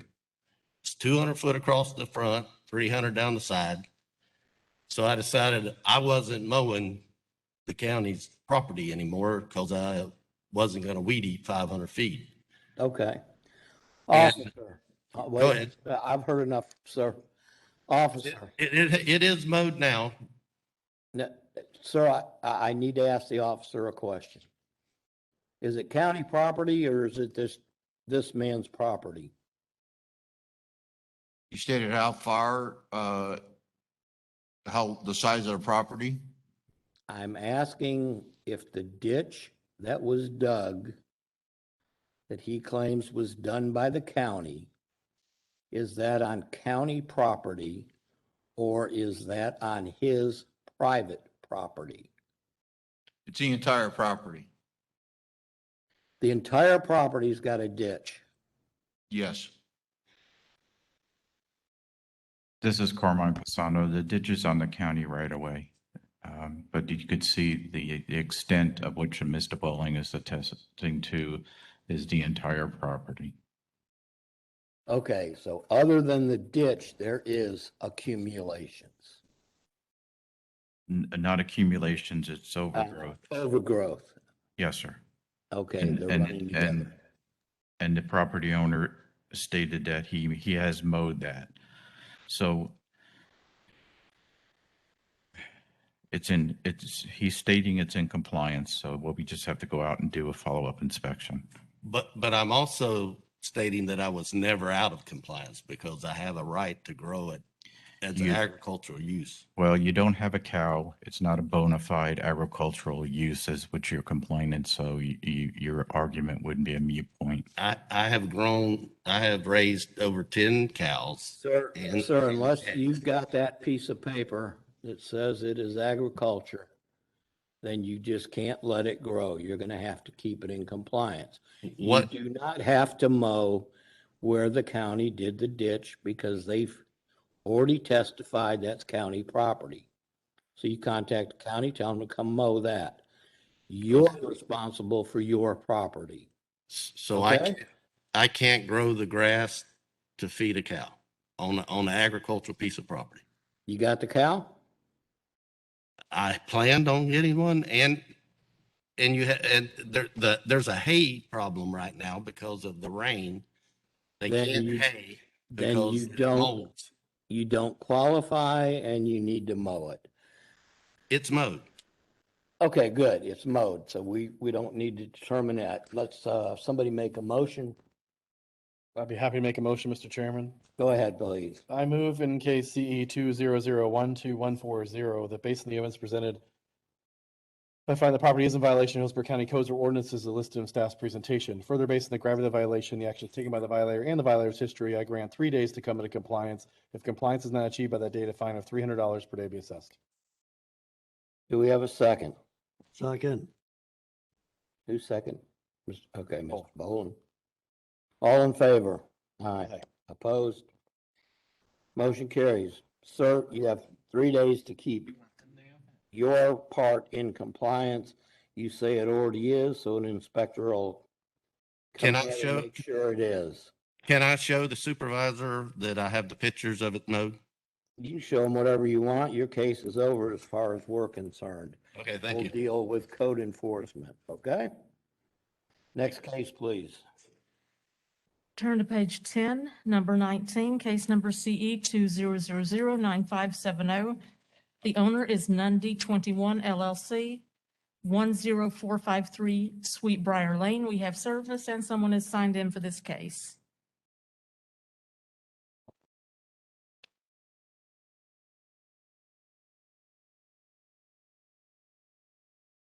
My name is James Bowden, Just- 7030 Nundy Avenue. Just a moment, Mr. Bowden. Raise your right hand, please. Do you swear or affirm the testimony you're about to give will be the truth, the whole truth, and nothing but the truth? I do. Okay, now your name and address.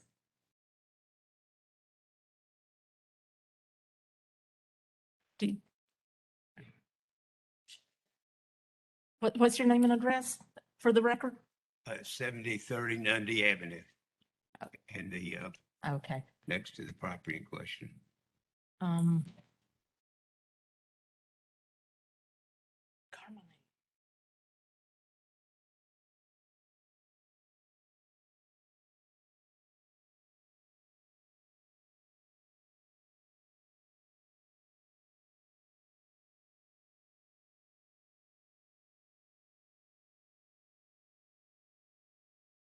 Do you recognize the property in that photo? Yes, ma'am. Thank you.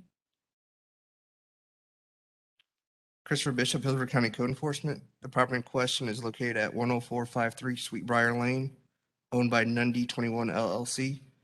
Property is not in foreclosure. Property is first inspected 25 June 2020 and found 2 violations: unsecured structure and general standards.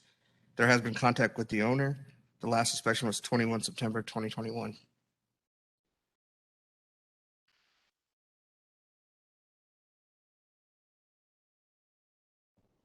Okay, the respondent. Yeah, this is under our control, well, it's under our ownership presently, part of a quit claim deed last year in association with a finance agreement.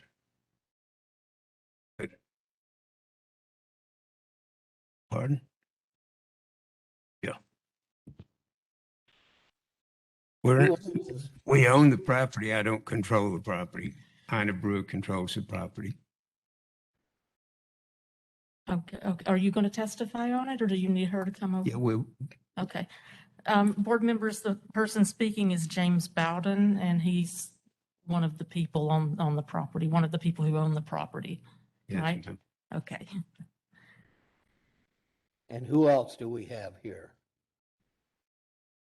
Ina Brewer is also involved in this property, and she's Yes. standing by. Do you want to testify, Ms. Brewer? Come on up. And I'll need to give you the oath again for this case. Raise your right hand. Do you swear or affirm the testimony you're about to give will be the truth, the whole truth, and nothing but the truth? Yes, I do. And your name and address. Ina Brewer, 7026 Nundy Avenue, Gibsonton, Florida. Thank you.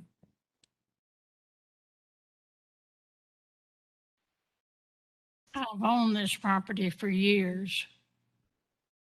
So it's really a mixed up deal that it's not in my name anymore. Okay, so it's not your property. Okay, I did not get any information about this because it didn't come to 7026 Nundy Avenue. It went to John Bowden, Nundy 21 is, Nundy 21 LLC. it was part of a mortgage agreement.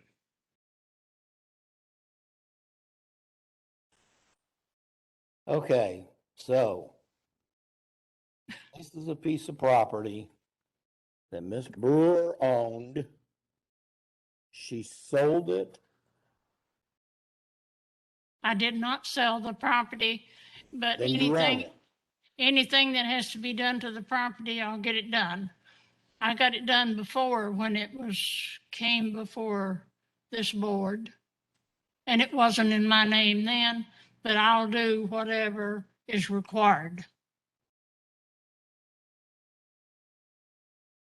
Okay, It was supposed to have been put back in my name, and there's a record when it came before the board before that was the way to resolve this situation, but it was never done.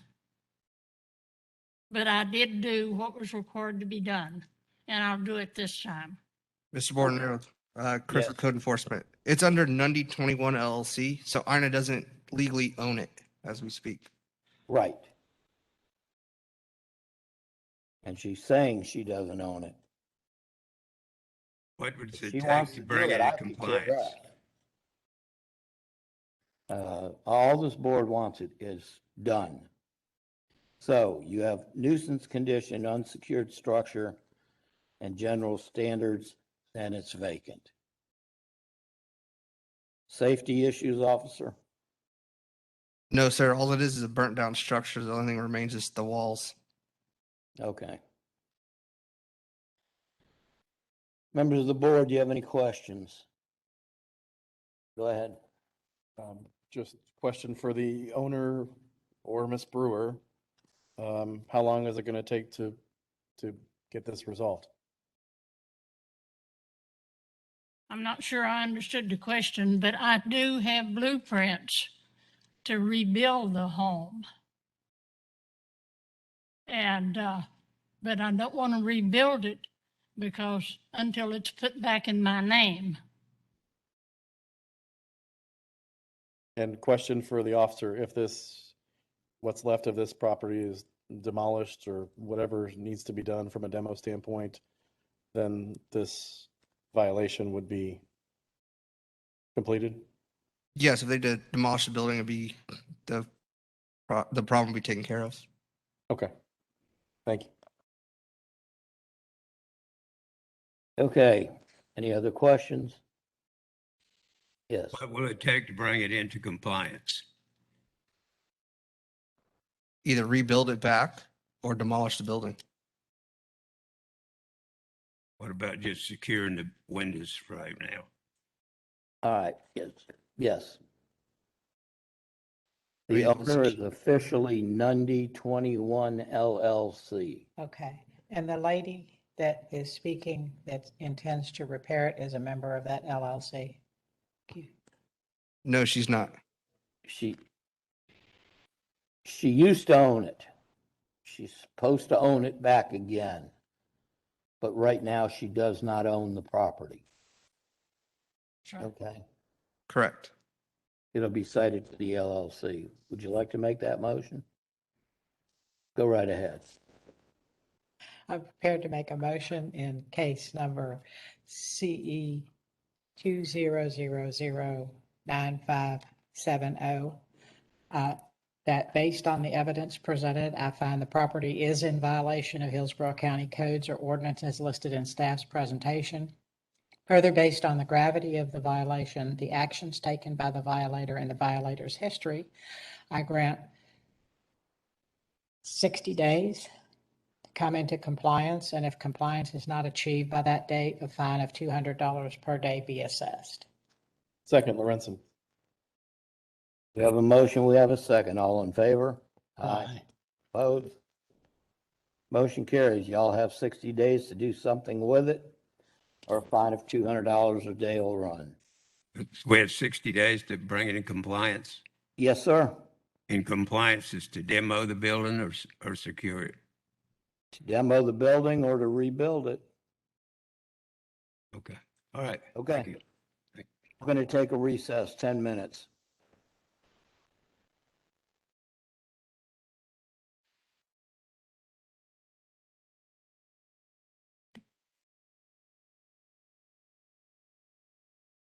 Can't hear nothing.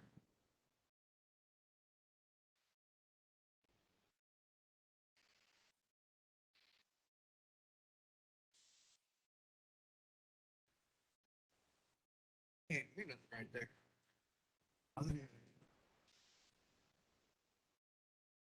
Yeah.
I'm sorry, did we have someone checking in?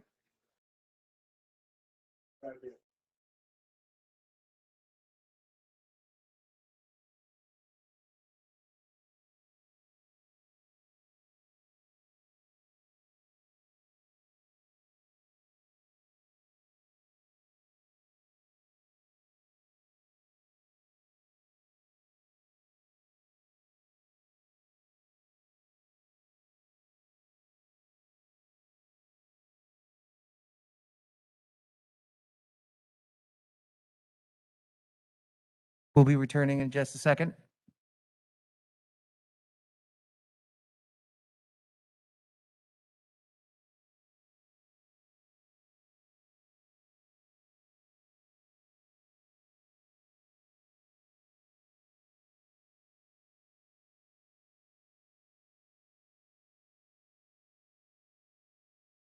Okay, the meeting will begin in 3, 2, 1.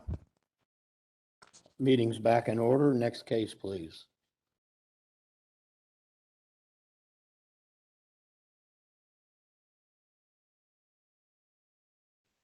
Okay, I'm sorry, next case. Turn to page 12, number 23. Case number CE 200180055. The owner is Nalder N. McCartney, 13009 Morris Bridge Road. We have service and we have someone here for this case.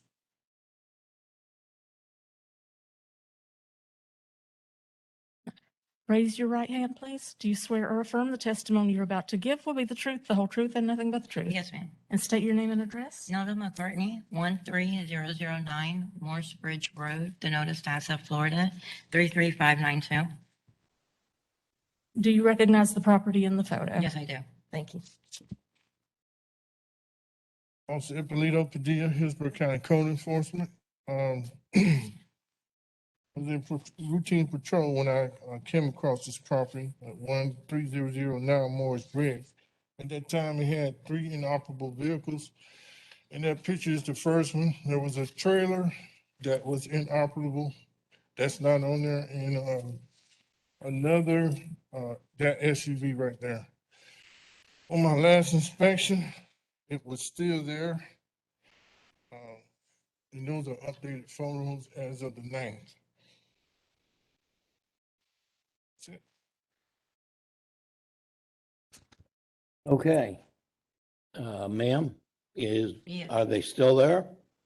No, there's one there. There's a Jeep that's still there that will be removed this weekend. Not the owner of it, but they're coming to get it off the property this weekend. Okay. Any from the board have any questions or make a motion? She's done. She admits there's one. It's going to be moved the end of the week. I'll make a motion in case number CE 200180055.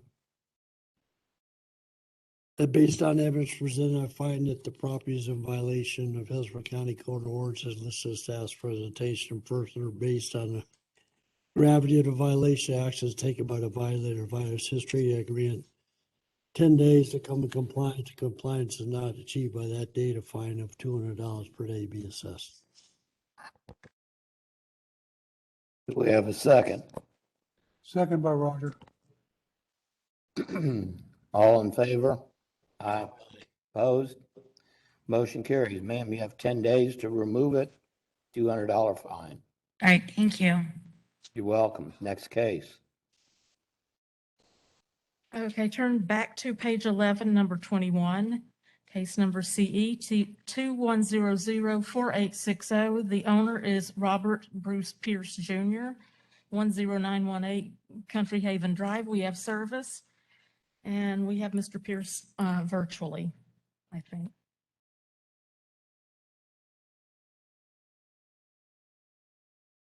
Mr. Pierce, can you please enable your camera?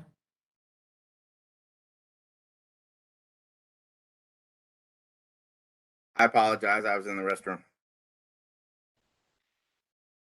Raise your right hand, please. Do you swear or affirm the testimony you're about to give will be the truth, the whole truth, and nothing but the truth? Yes, ma'am. Thank you, and state your name and address. Robert Pierce, P.O. Box 98, Worthington, West Virginia, 26591.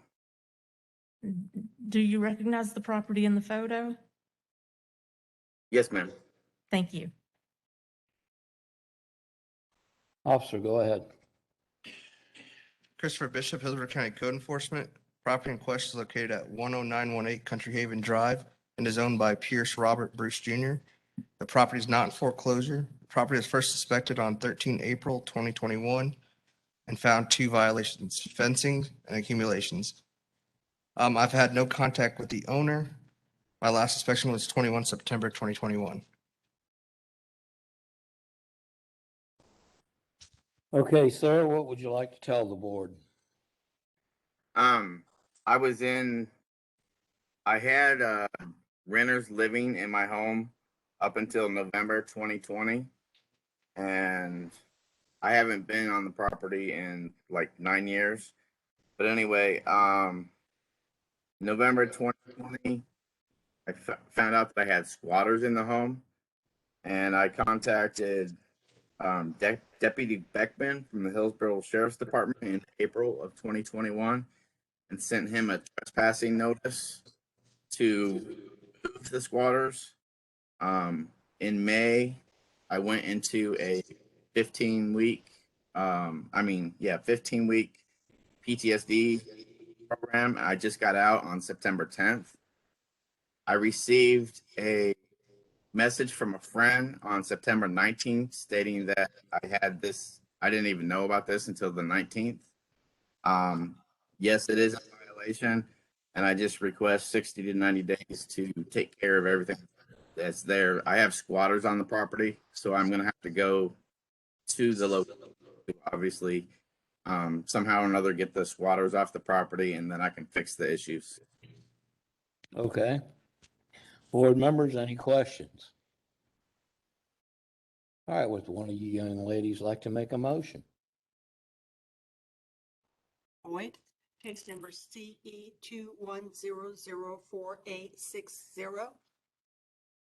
That based on the evidence presented, I find that the property is in violation of Hillsborough County Code and ordinances as listed in the staff's presentation. Further, based on the gravity of the violation, the actions taken by the violator and the violator's history, I grant 60 days to come into compliance, and if compliance is not achieved by that date, a fine of $250 per day be assessed. Do we have a second? Second, Lorenzen. We have a motion, we have a second. All in favor? Aye. Opposed? Motion carries. You have 60 days, sir. All right. Thank you, board members. Have a great day. You too. Bye-bye. Next case, please. Turn to page 12, number 24, case number CE 200188082. The owner is 9602 EF LLC.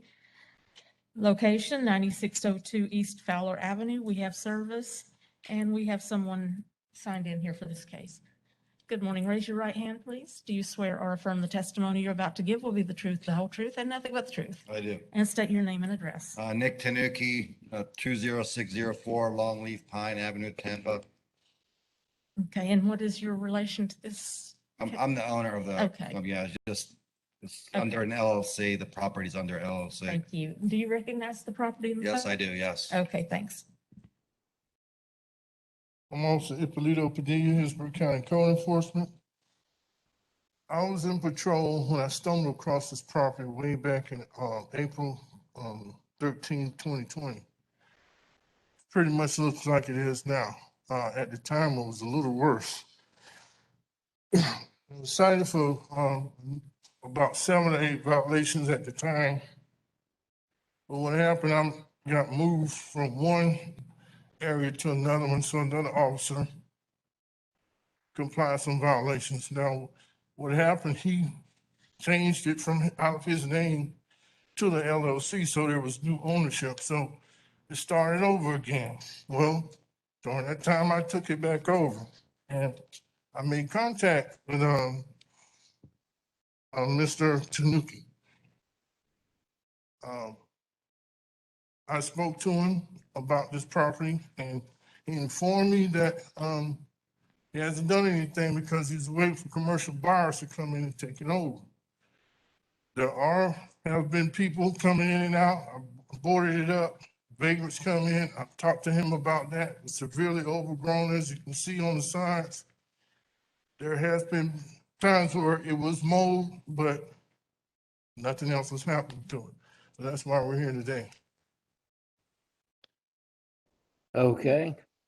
Sir, what would you like to tell us?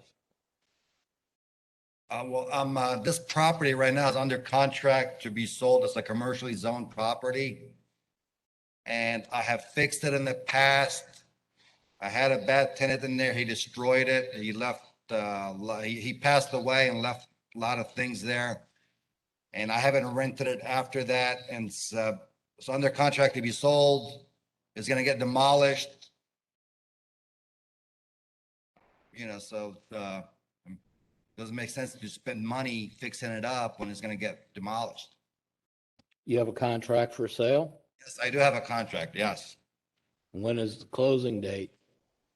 Well, right now, they're in the zone and they're trying to get the entrance. This is the second contract that went on because the first one, they wouldn't give them entrance on Fowler. They wanted to give them an entrance on Rock Hill Road. So that didn't, but the second companies knows that they cannot get an entrance on Fowler. So they're okay with the Rock Hill Road entrance. It's gonna, so I just needed an extension until the sale goes through and it's gonna get demolished. Good question. All right, go ahead and start over there. You want to make a motion or a question? Question. Do you have a signed contract with a closing date? No, I have a contract right here. It doesn't have a closing date because it's under, they're reviewing if it's gonna work for them or not. But, we have a contract. We don't have a closing date yet because it's under review. But they know, that they cannot get that entrance on Fowler. So, 99% it's gonna go through. Thank you. Officer Padilla, Hillsborough County Code Enforcement. If I would like to say something, all this is fine, but up until I personally tried to locate him myself, there was no contact at all about anything, and probably wouldn't have been unless I hadn't reached him. And the way I had to contact him was I had to go to his place of business and get a hold of them to contact him. So he could have told me about permits or whatever, demolition permits or something being done, but there's nothing until he apparently got some notice and to contact me about anything. Yeah, I got the certificate. I travel a lot, and when I got the certified mail, that's when I realized, they had that problem. Question for the owner. So I understand not wanting to invest any money in something if you've got a contract for sale, but I'm assuming that you don't have any problem addressing the accumulations and cleaning up the property from a visibility standpoint in the short term while you wait for this thing to go through? Right now I have squatters at the property right now, and I've cleaned it up in the past many times. I have a lawn company that mows the lawn. I mean, when the officer went out there, they stopped mowing the lawn because I don't go check on it. But I got in contact with them. They're mowing the lawn now, and they're squatters right now, actually living in the house right now. Okay, but the accumulations on the property is what I'm asking about outside. Yeah, they are. Yeah, actually, yes, being cleaned. I mean, I don't know when was the last time that the officer went there, but it's getting cleaned slowly. There's a boat on the property that from the old tenant that I don't own, so I don't know how I can get rid of that because it's not my, it's not my. I don't own the boat. It's just there from the old tenant, and he passed away. Well, I understand the accumulations. I don't think is just the boat. So maybe that's something you need to. Yeah, I mean, I am cleaning it up, but it's gonna get demolished. I'm keeping the grass mowed. The squatters are living there. They're kind of cleaning it up, actually. Thank you. My question is to the owner, and You indicated that you got a contract for sale, but then you're talking about demolition. Which way are we Yeah, headed? yeah, they're gonna build a Waffle House on that property and, it's gonna get demolished. Supposed to be a Waffle House. I-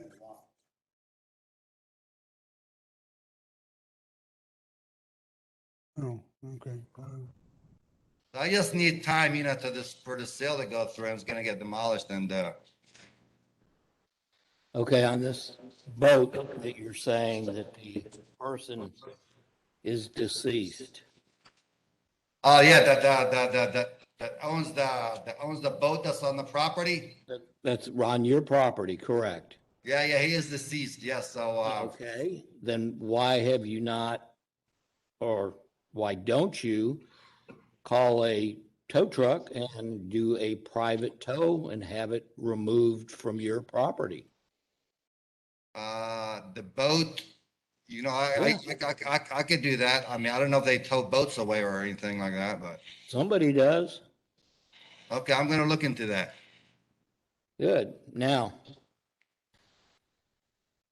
you want to wait on the other things until the sale goes through. What if the sale doesn't go through? How long do you expect us to say, oh, well, that sale didn't go through this time, we'll wait till next time? This Yeah, could take a year to This is, yeah, sell no, it? no, this is not, yeah, this is the third company. The first two, companies, they couldn't get, two companies tried to get the entrance on Fowler. They would not give it to them. But this one now knows that they cannot get the entrance, that they're okay with it. So 99% chance it's gonna go through. It doesn't make sense to put money and throw money at it when it's gonna get demolished. Who wants to do one? Officer Padilla, that's my concern. How long is it gonna stay like that? Because it's already been like that, and as he said, it's just a haven for vagrants. It's on the main road. I'll make one, you can try. Yeah, I'm afraid more time means more What? nuisance. More of it being an eyesore, and you gotta go by there every day and it's not changing. Well, I do have these squatters staying there that are cleaning it up right now. No. Mr. Okay. Chairman, I'm happy to make a motion if you'd like me to. Go ahead, sir. I move in case CE 200188082 that based on the evidence presented, I find the property is in violation of Hillsborough County codes or ordinances as listed in staff's presentation. Further, based on the gravity of the violation, the action taken by the violator, and the violator's history, I have a two-part motion. For item PM 12.1 accumulations, I grant 14 days to come into compliance. If compliance is not achieved by that date, a fine of $200 per day. For items PM 12.5 inoperable vehicles, item R 11.7.10 screens, and item R 11.7.4 roofs and parts thereof, I grant 90 days to come into compliance. If compliance is not achieved by that date, a fine of $250 per day be assessed. Do we have a second? Second, DeRazio. Okay. All in favor? Aye. Opposed? Motion carries. Okay, you have 14 days to clean it up. And you have 90 days to either sell it or fix it. Okay. That's the case, please.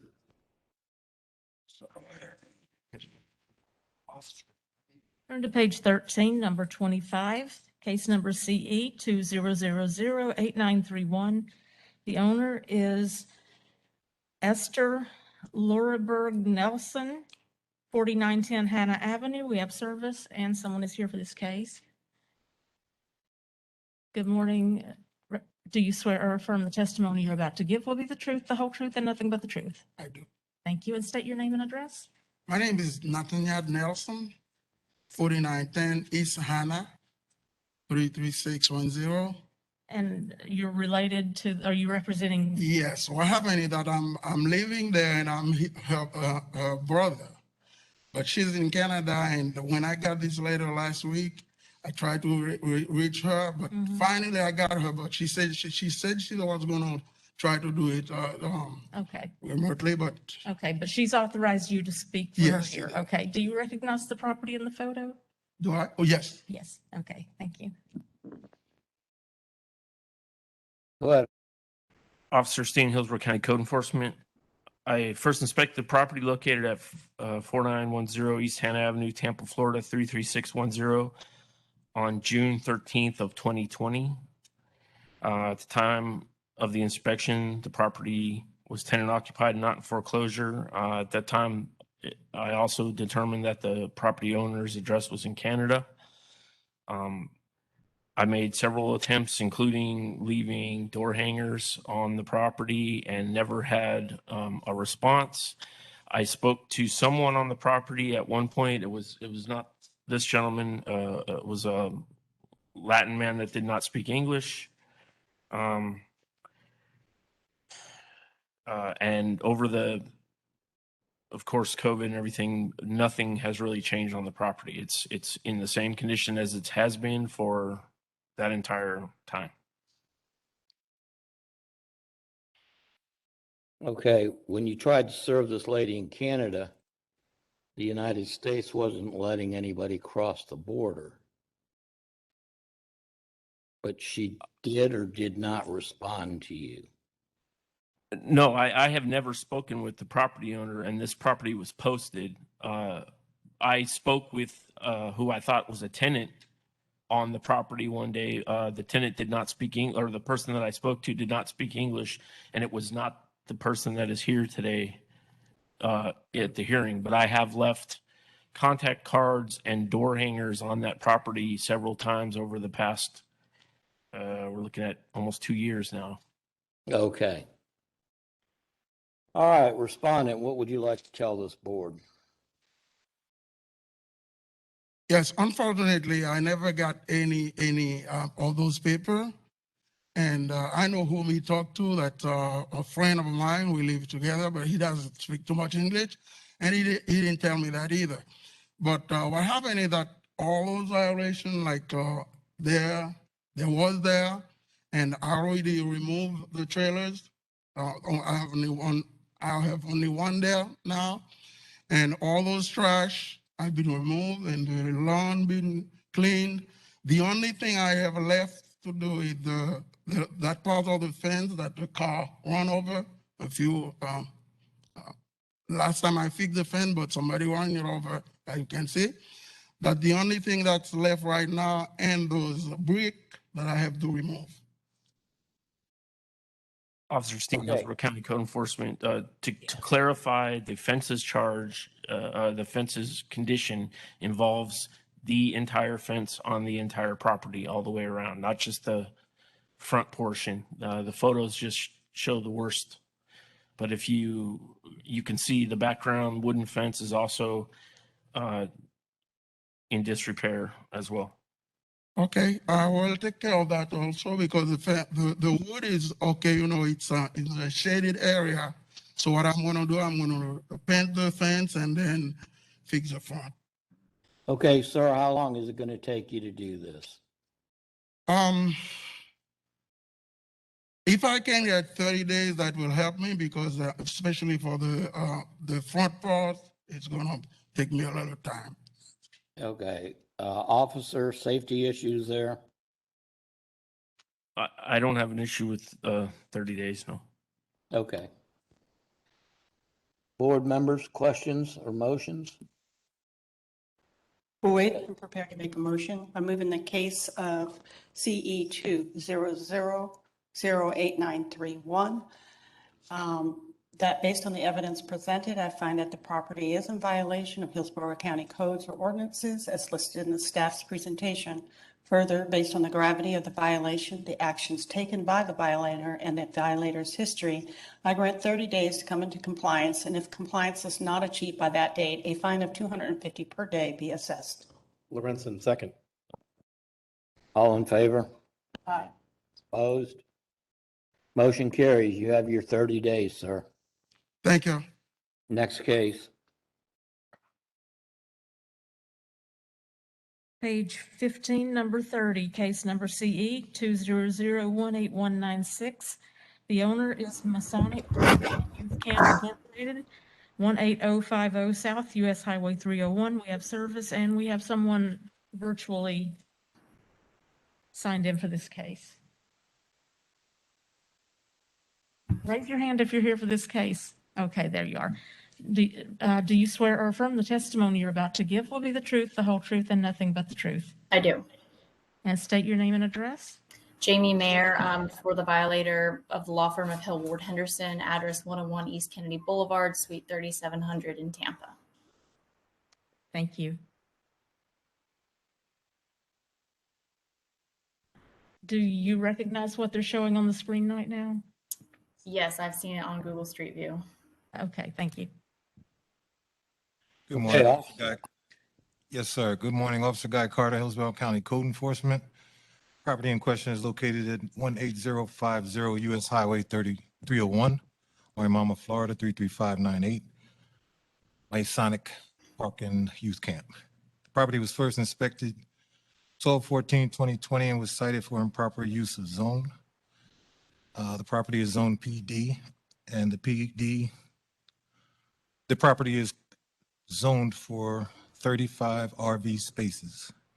At the time of my visit, I met with management, and it was determined that there were over 50 RVs on site.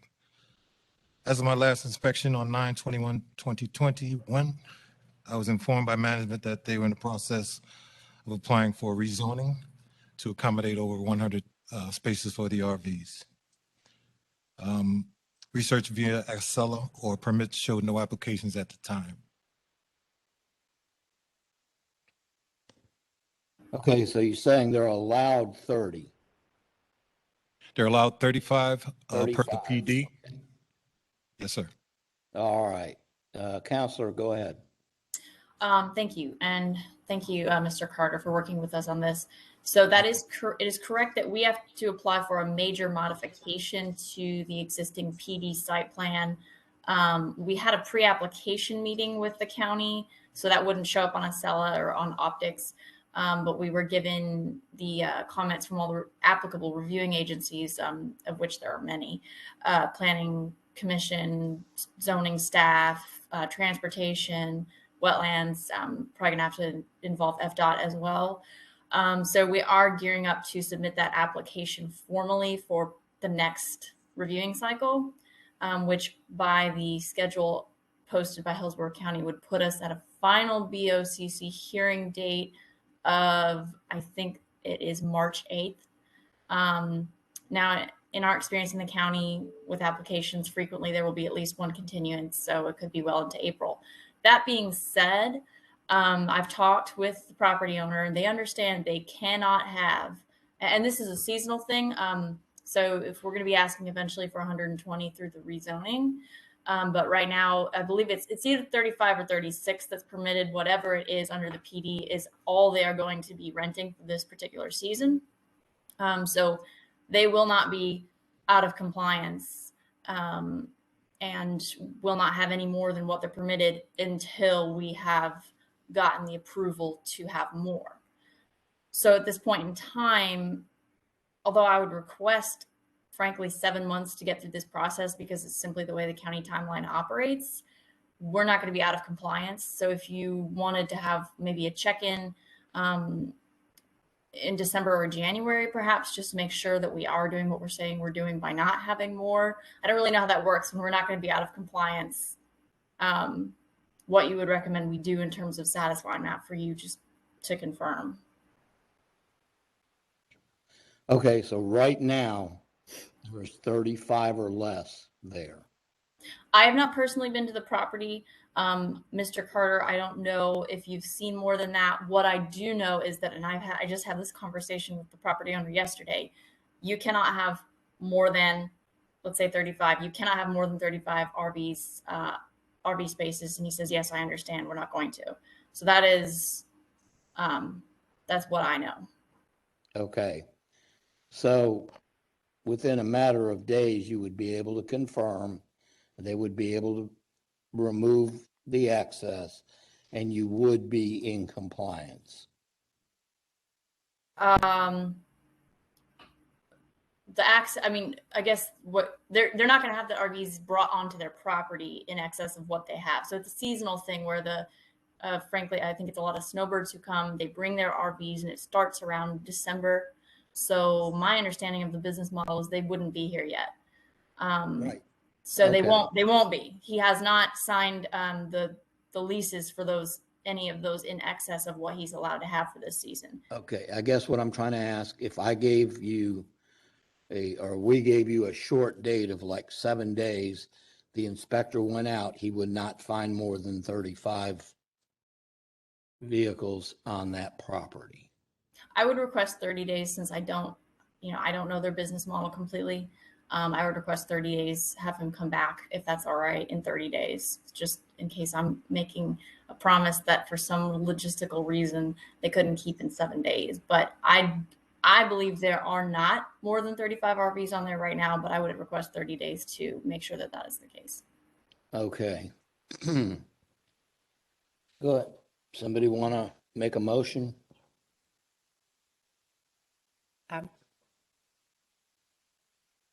Okay, Mr. Chairman, Yes. I'll go ahead and make a motion. Go ahead.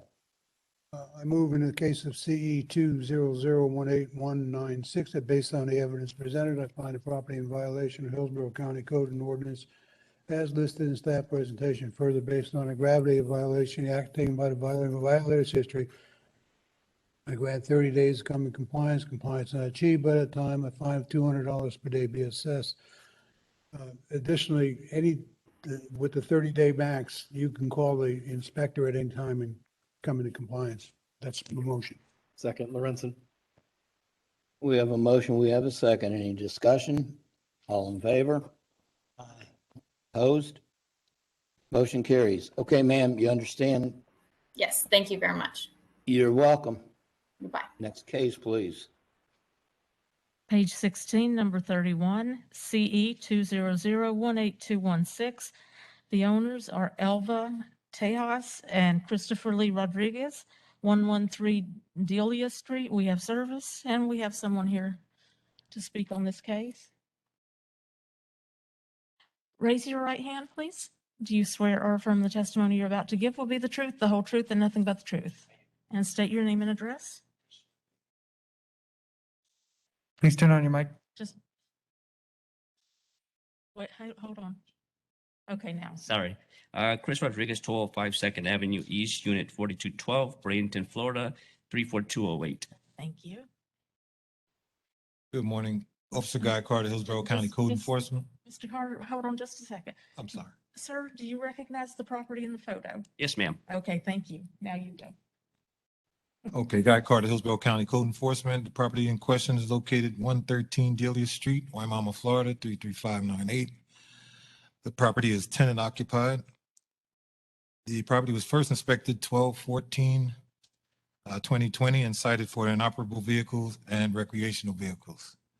As of my last inspection conducted 9/16/2021, the violation still remained.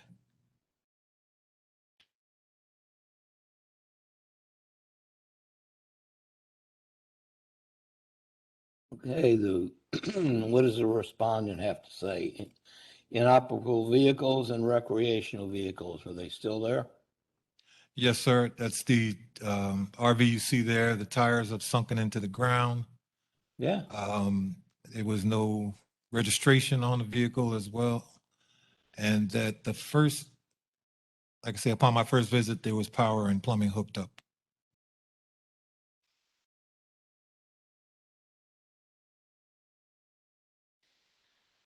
Okay, who's the respondent? Hi, yes. Everything's been disconnected. I didn't get nothing served. I didn't know nothing about this. This property was owned by me and my mother. My mother died last year of COVID. So I didn't receive no paperwork or anything. Nothing was delivered to my home. I didn't know about the situation. Now that I do know about it, it has been addressed. The electrical has been disconnected. I have pictures to prove that. No one has lived there for years. So all the violations have been addressed. When are they going to be moved? I'm sorry, I can't hear. You can't have inoperable vehicles just on the property. I can't hear. Said you can't have an inoperable vehicle on the Okay. I did not know that. Okay. And for the code officer, Sir. Can he have the recreational vehicle? I don't believe, is there a No, primary structure or no? no, sir. It was just the RV in question. So the RV has to go and the inoperable vehicles have to go. The RV is the inoperable vehicle, sir. Okay. All right. Board members, any questions? Any motion? I'm prepared to make a motion. Go ahead. Moving case number CE 200182116, that based on the evidence presented, I find the property in violation of Hillsborough County Codes and Ordinance as listed in the staff's presentation. Further, based on the gravity of the violation, the actions taken by the violator, and the violator's history, that I grant 30 days to come into compliance, and if compliance is not achieved by that date, a fine of $250 per day be assessed. Do we have a second? Second. All in favor? Opposed? Motion carries. You have 30 days to Was that remove. motion made by Mr. Ozzio? We Yes. didn't hear you. The motion was made by Mr. Ozzio, second by Mr. Boland. Great, thank you so much.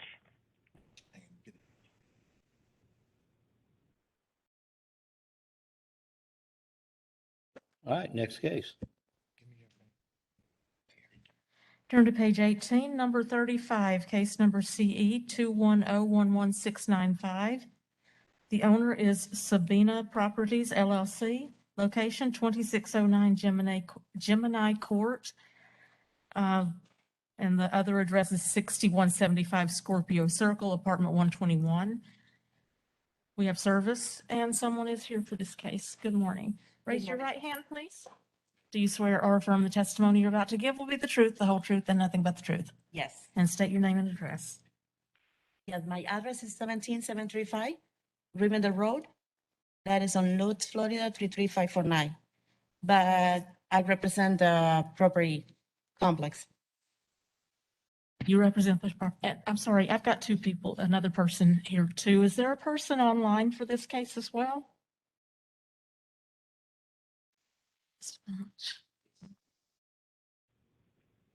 I need the speaker to state their name, please. Could you say your name again? Gabriela Montes. Did you hear that? Yes, thank you. Okay. And I believe we have Ms. Mary online as well. Yes, I'm here. I'm not exactly sure what. Could you disable your camera and re-enable your camera? Let me see. I am seeing her on mine, so I'm not sure why it's not showing up. It was, Oh. but it's not here. Okay. Now it's gone. Okay, can you see me now? Okay, Yes. raise your right hand, please. Do you swear or affirm the testimony you're about to give will be the truth, the whole truth, and nothing but the truth? Yes. And state your name and address. Bismail Antigua, 6571 Scorpio Circle, Tampa, Florida, 33614. And what is your part in this case? Are you the tenant? Yes, I'm the tenant. Okay, thank you. Welcome. Is that it for the people? Yes, it is. Inspector's not going to speak. All right. Good morning, John Karen, Hillsborough County Code Enforcement. May it please the board. The property in question is located at 2609 Gemini Court, Building 6175, Apartment 121, Tampa, Florida, 33614. The property is owned by Sabina Properties LLC. Property is currently tenant occupied. Property is not in foreclosure. Initial inspection was performed August 20th, 2021. The second site visit was performed August 27, 2021, which revealed 4 violations. Said violations consist of smoke detectors, ceilings, interior surfaces, and general plumbing requirements. Due to COVID restrictions, the images being presented before the board today were provided by the complainant and are time-stamped accordingly. Pre-hearing inspection was performed September 8th, 2021, whereas it was thereby determined that the repairs had yet to be performed.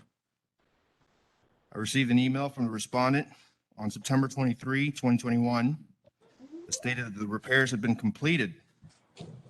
At this time, I'll postpone any further testimony to allow the respondent the opportunity to further elaborate, and should the board have any questions, I'll be happy to answer them. Thank you. Okay, we got a respondent and a tenant here, if I understand correctly. Yes, sir. Okay, I want to hear from the respondent first, please. Yes, due to COVID, that she has COVID at the time that she placed the work order, we wasn't able, because maintenance doesn't want to Marinalba. put on the unit, because Agárrala, they niña. was afraid to get the COVID. And at the time that she called us, let us know that she was out of COVID, that she was negative, I request to have a paper saying that she was negative, and she take time to give it to us, because we was willing to resolve all the issues on the unit, but because everybody under her apartment was with COVID, maintenance doesn't want to go in. And as soon as she sent the paper to prove that she was negative, then we send a letter for 24 hours. The maintenance will start working on her apartment. As today, everything that was compliant is done. So what you're trying to say is everything's done? Yes. Okay. All right, the tenants here, I'd like to hear from them. Everything is not done. Maybe today, I don't know. But I was in the apartment yesterday. I take a picture and send to the code enforcement with the update request. Like have the time, the location, and the day. She talking like we are in COVID for 1 today. Like I understand her. That is almost 2 months. The situation is not when we have COVID. It's before that, and they don't fix it. They send somebody and I say, "Her, listen, the situation don't fix it yet." And it's like a past around 5 days when I have my son for 8 months have COVID, and I call her and say, "Listen, the situation is not fixed. Nobody coming yet, but he have right now COVID." At this time, I don't tell you send any people, because he had COVID. When it's 2 weeks after, then I don't know, in the school, when somebody have a COVID, say after 10 days you can coming back and everything. I told her, listen, send somebody, because it's more than 2 weeks, like he have positive. And all bathroom is flossing. All is water in all carpet. We have the carpet right now, like almost 3 months. And they use up the carpet, put the pool, and put the fan under. There is a lot of bacteria there. But the thing is, she don't want any, she don't try any result. I offer her, also my husband go to her office, the court enforcement offer the same, like find another place for us. How long you need, like we stay outside, because when I'm trying to get the test, I'm positive, like almost 3 weeks after. And obviously, some people stay positive for 1 month, but the situation in the apartment is it's not like liquid. It's like crazy. And I told her, listen, if I need go stay in the hotel 1 week, 2 days, 3 days, how long you need I stay outside for you can fix it, or give me another unit? She said she don't have other unit, but just the apartment up to me is empty, and one people Okay. move after All that. right, I understand what you're saying. All right, she testified that she's got people there working today. Are you there? Sir, I was yesterday. I sent out picture for the code That's enforcement. not what I asked you. I asked you, are you there today? No, you can live in that. I don't stay there for the last like 4 weeks. It's impossible. That smell like Okay. crap. It's just not enough for animal. All right, so you're living somewhere else. No, I pay the hotel. That is the hotel right now, Okay, because I have a Right. child. I can't stay there. let's get back to the owner. Ma'am, you said you have a crew out there today fixing everything. Is that true? Yes, I sent the pictures to the, Okay, we're not talking about pictures. You're saying that the crew's there. They're going to be done when? She's testifying it's been a month she's been staying in a hotel. I sent the pictures on the 23rd that I everything didn't was ask you about the done. pictures, okay? Are there workers fixing the problems Yes. today? Yes. So if the inspector comes by tomorrow, everything would be fixed. Yes. Okay. Go ahead, members of the board. Go ahead.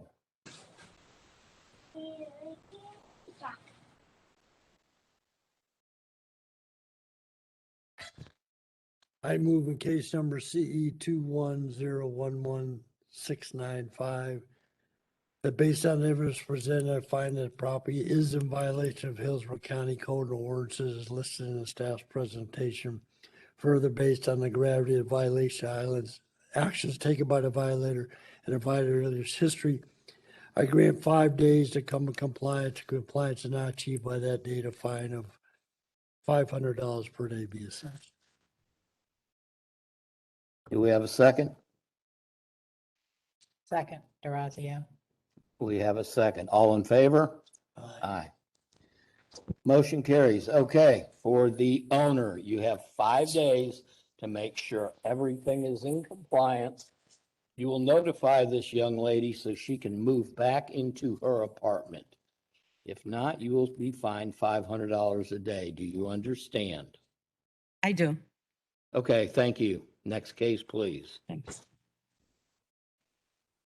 Turn to page 20, number 37, and this is under contests. The owner is dreamhomeraffle.net.inc. Location 9416 Goldenrod Road.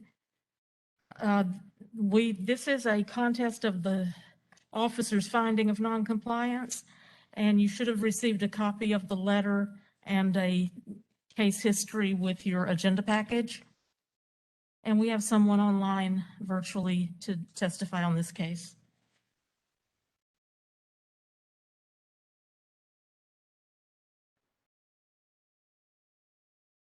Oh, good afternoon, sir. Raise your right hand, please. Do you swear or affirm the testimony you're about to give will be the truth, the whole truth, and nothing but the truth? I do. And state your name and address. My name is Chancellor Q1. My address is 6601 North 40th Street, 33610. I'm a flesh and blood man representing Green. Sir, we're having a little trouble hearing you there. I'm not sure if you can adjust your microphone. Where's the contest?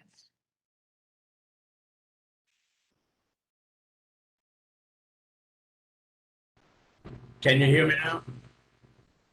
Yes, it's a little clearer. Okay.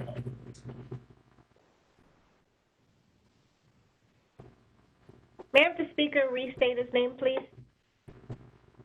My name is Hensley Q1. I'm the flesh and blood man representing DreamHomeRaffle.net. And sir, what is your relationship with this case? I am the president of the company.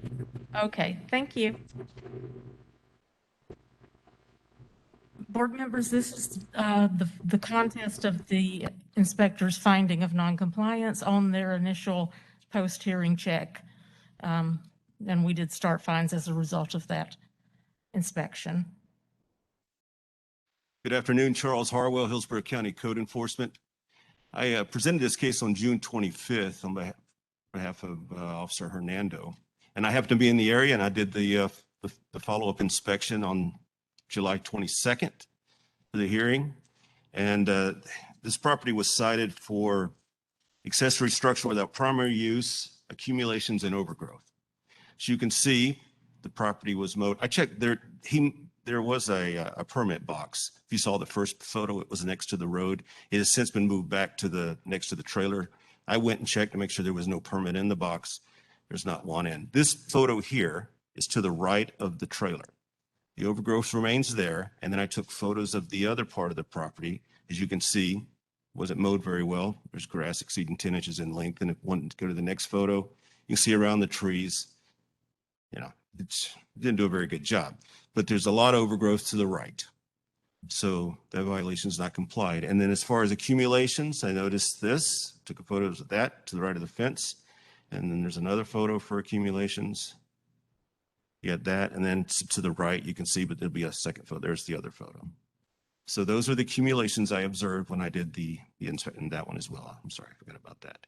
So currently, if you go down, this is the state of the property now, as of the 21st. So it's now overgrown again. And those accumulations are still there, so you can flip through the next photos. I had an issue with my date timestamp, but they're there.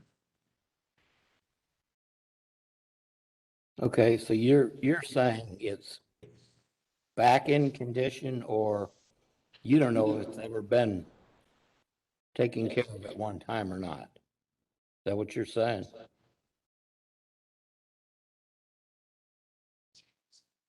Officer? I don't think he understood what you were asking.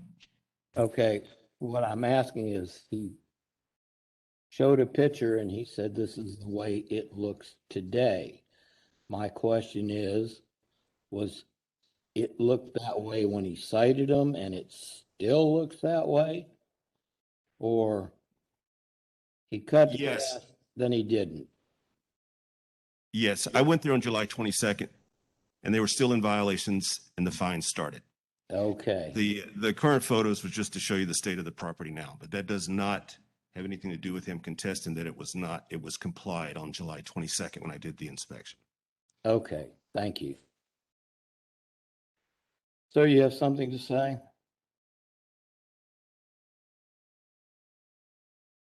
Sir, you're Somebody else muted. here? I'm unmuting now. On March 10th of 2021, court enforcement prior to that date had requested that we send and let them know what was the primary use of the property. The primary use of the property is for development, and the trailer on the property was moved there for development purpose, for storage of material for construction. When we were first sighted on the property, we were cleaning the property to begin construction when court enforcement came there and wanted to cite the guy that was cleaning up the property because he did not know what was going on. The gentleman let him know that they were cleaning the property for construction. However, he cited us, telling us to move the trailer. The trailer in contention is, the problem is caused by the neighbor who sees the trailer being parked there and do not know what it is there for, thinking that it is there to be placed on the property. It is not zoned for a trailer. Now, we So it sent a should be. letter, we sent a affidavit to court enforcement stating the use of the property which they had requested. We have asked them to reply in the affidavit. They have not replied. I want to read a part of the affidavit for evidence. It says the use of the land is for development. And at the last section of the affidavit, it says, notice to the respondent, fail to rebut the above claim in the affidavit within the prescribed period of 21 days will invoke the doctrine of acquiescence by which constitute the fact that case CE 20018-097 dated 12/15/2020 is null and void, and therefore can be no further action or harassment take place. Listed party in this matter, Paul Rowan, Michael Hernando, and Hillsborough County Court Enforcement Department. Therefore, closing this above mentioned case, and the respondent shall cease and desist from any further fraudulent action in this matter, no rebuttal affidavit stand as a truth in commerce.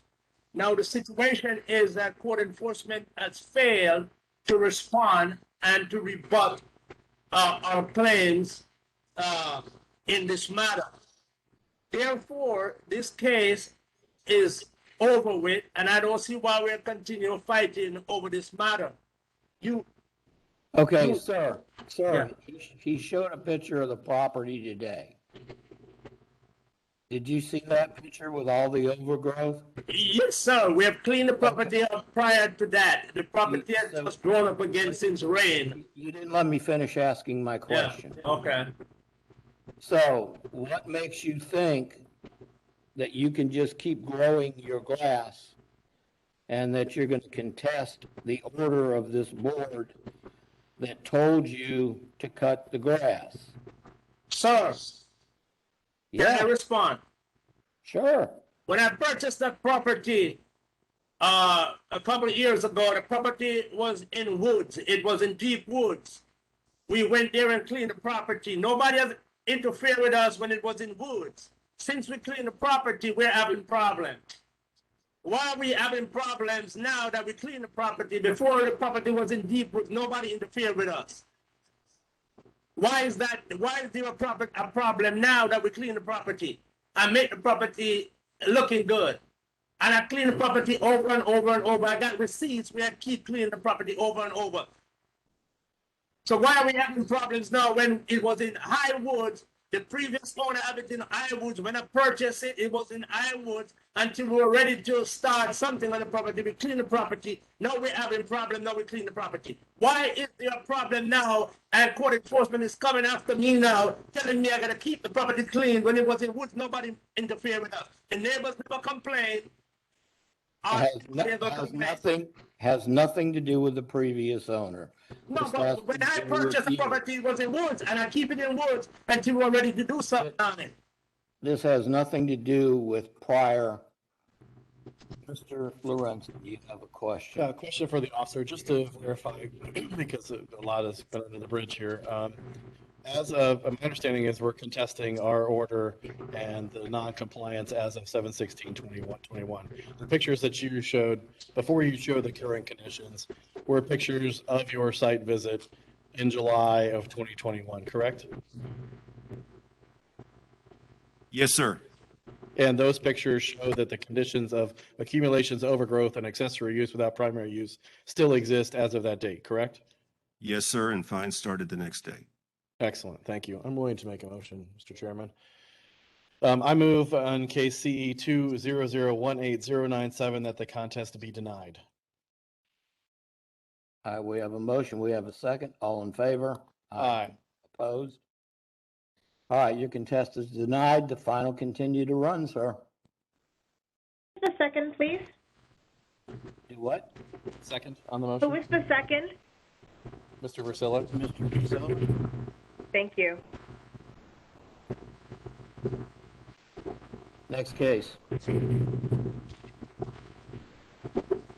That does conclude all of the citizens who are here to participate. So we can go back through the agenda now for the ones who are not here.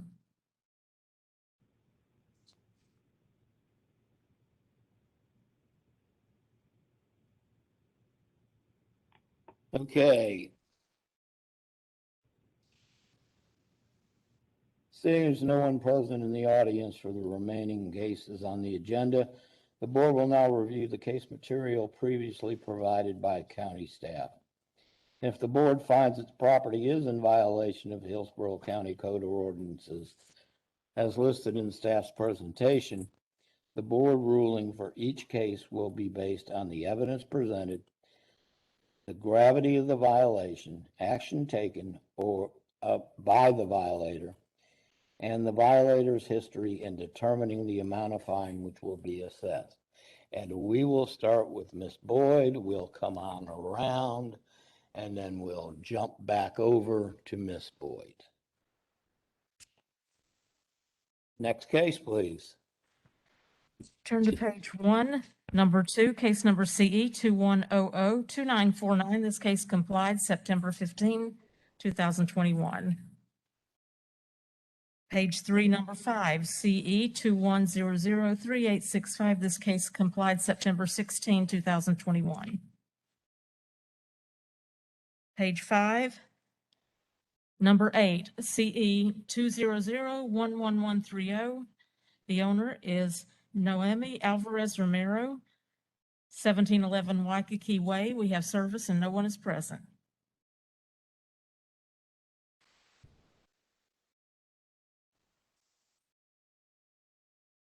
Whenever the officer's ready.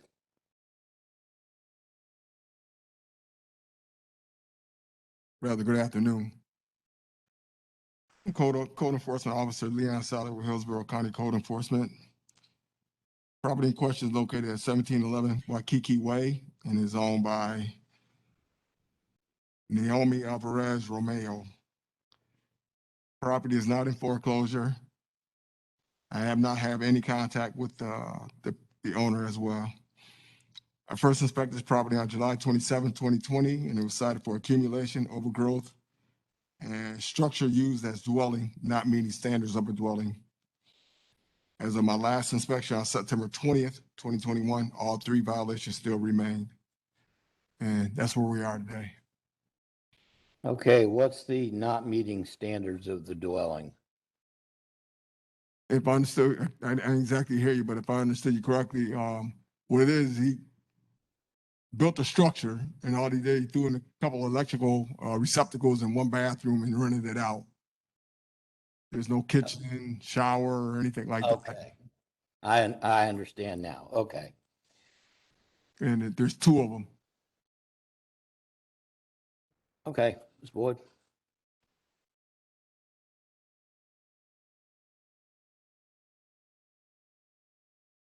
Boyd, I grant 14 days to come into compliance for item number PM 12-1 and item PM 12-2 for overgrowth, and 30 days to come into compliance on item number Z638, structured uses dwelling not meeting standards of a dwelling, and if not in compliance, $250 a day.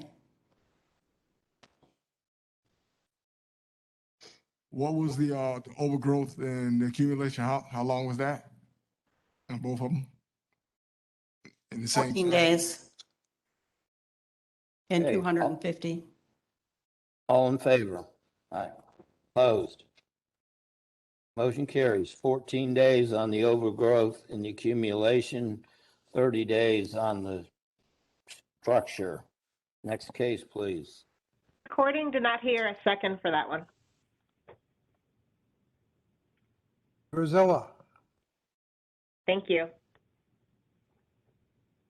Turn to page 7, number 12, CE 2001250. The owner is Jeffrey J. Cormier, 1511 Highcrest Circle. We have service and no one is present. Donald K. Bowling, Hillsborough County Code Enforcement. This case was started on 8/18/2020. There have been 6 visits at the property, the last being on 9/13/2021. The current violations are overgrowth and inoperable vehicles. This has been also, this property was posted and a tenant lives there.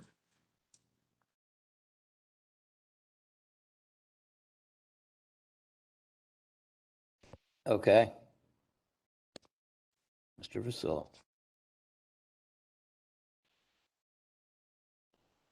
I grant 14 days come in compliance. Compliance not achieved by the time of fine of $200 per day BSS.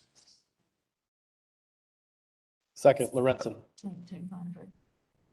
All in favor? Opposed? Motion carries. 14 days, $200. Next case, please. Number 13, CE 21001265. This case complied September 18, 2021. Number 14, CE 21004163. This case was pulled per staff. Page 8, number 15, CE 200-18426. The owner is Michelangelo Obregon Radula, 14919 Laurie Lane. We have service and no one is present. Good afternoon. Good afternoon. My name is Jose Pereira. I work for Hillsborough County Code Enforcement. I inspected a property located at 14919 Laurie Lane, Tampa, Florida, 33613 on September 16, 2021. This is a vacant lot, not in foreclosure. My first visit on this property was on December 22nd, 2020. Then I cited the property for accumulation and vagrants. On January of 2021, I complied the accumulation, and my last visit was September 16. There's still evidence of vagrants on the property. No contact with the owner of the property. Safety issues? Are there any safety issues? No safety issues. Okay.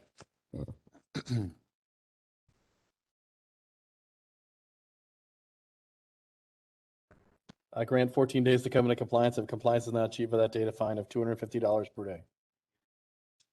Lorenzen. Be assessed. Second by Godzilla. Second by Mr. Vasella. All in favor? Aye. Aye. Opposed? Motion carries. Next case. Number 16, CE 200-18724. This case complied September 15, 2021. Page 9, number 17, CE 21003395. This case was closed per staff. Number 18, CE 21006374. This case complied September 13, 2021. Page 10, number 20, CE 2009645. The owner is Robert A. Combs II, Roth IRA, and the location is vacant property at Alafaya Circle and River Drive in Gibsonton. We have service and no one is present.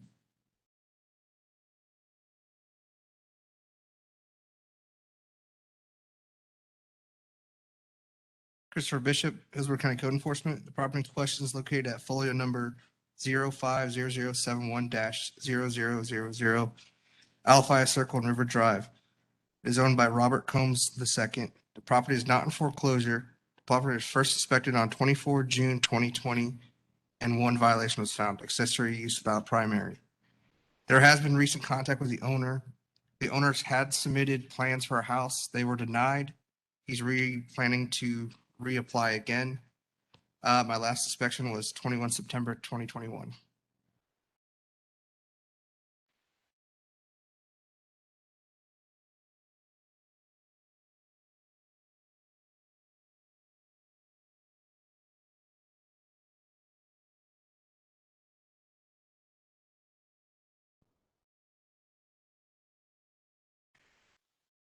I grant 30 days to come in compliance.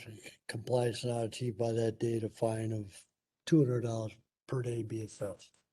Second, Lorenzen. We have a motion. We have a second. All in favor? Opposed? Motion carries. Next case, please. Thank you. Page 11, number 22, CE 200026620. This case was pulled per staff. Page 13, number 26, case number CE 200180003. The owner is Mark A. Dino and Victoria McKelvey, 6110 Black Dairy Road. We have service and no one is present.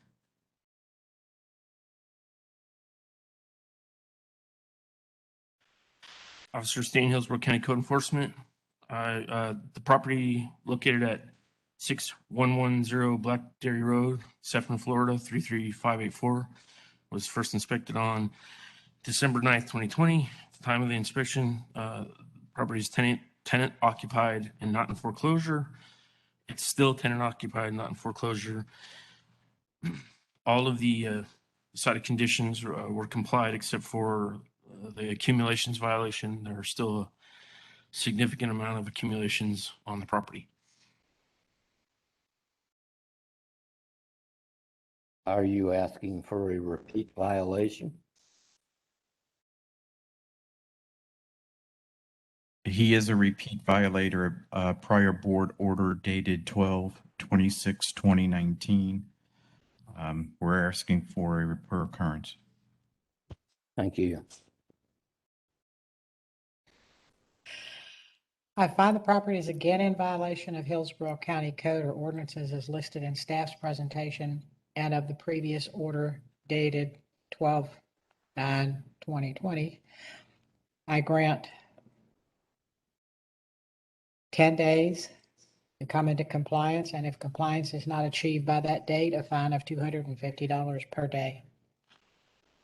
Second, for purpose of discussion, actually just to modify, I think the date you were looking for was the date of the repeat violation, which was 12/26/2019. Is that correct, Mr. Razio? Okay, yes. Yes. Okay. Awesome. Okay, just to update the record. And I still second that motion. Good. Lorenzen. The question, isn't there additional fine with that? Yes, I'm sorry. Did you mention your additional fine? The Last the sentence. sentence at the very bottom? Last Additionally, sentence, additionally? Additionally, a fine of $200 a day per occurrence to be opposed for any repeat violations after compliance is achieved. Then I will still second that motion. Lorenzen. okay, all in favor? Aye. Opposed? Motion carries. Next case, please. Page 14, number 27, CE 200-18167. This case was closed per staff. 28, CE 200-4795. This case is pulled for lack of service and will be rescheduled. Page 15, number 29, CE 200-12486. This case complied September 16, 2021. Page 16, number 32, CE 21004712. This case complied September 17, 2021. Page 17, number 33, CE 21005762. This case complied September 22, 2021. Number 34, CE 21006474. This case was closed per staff. Page 19, number 36, CE 21012607. This case complied September 15, 2021, and that concludes the agenda. Okay, board members, anything you would like to mention, share? Okay, we are adjourned. Thank you.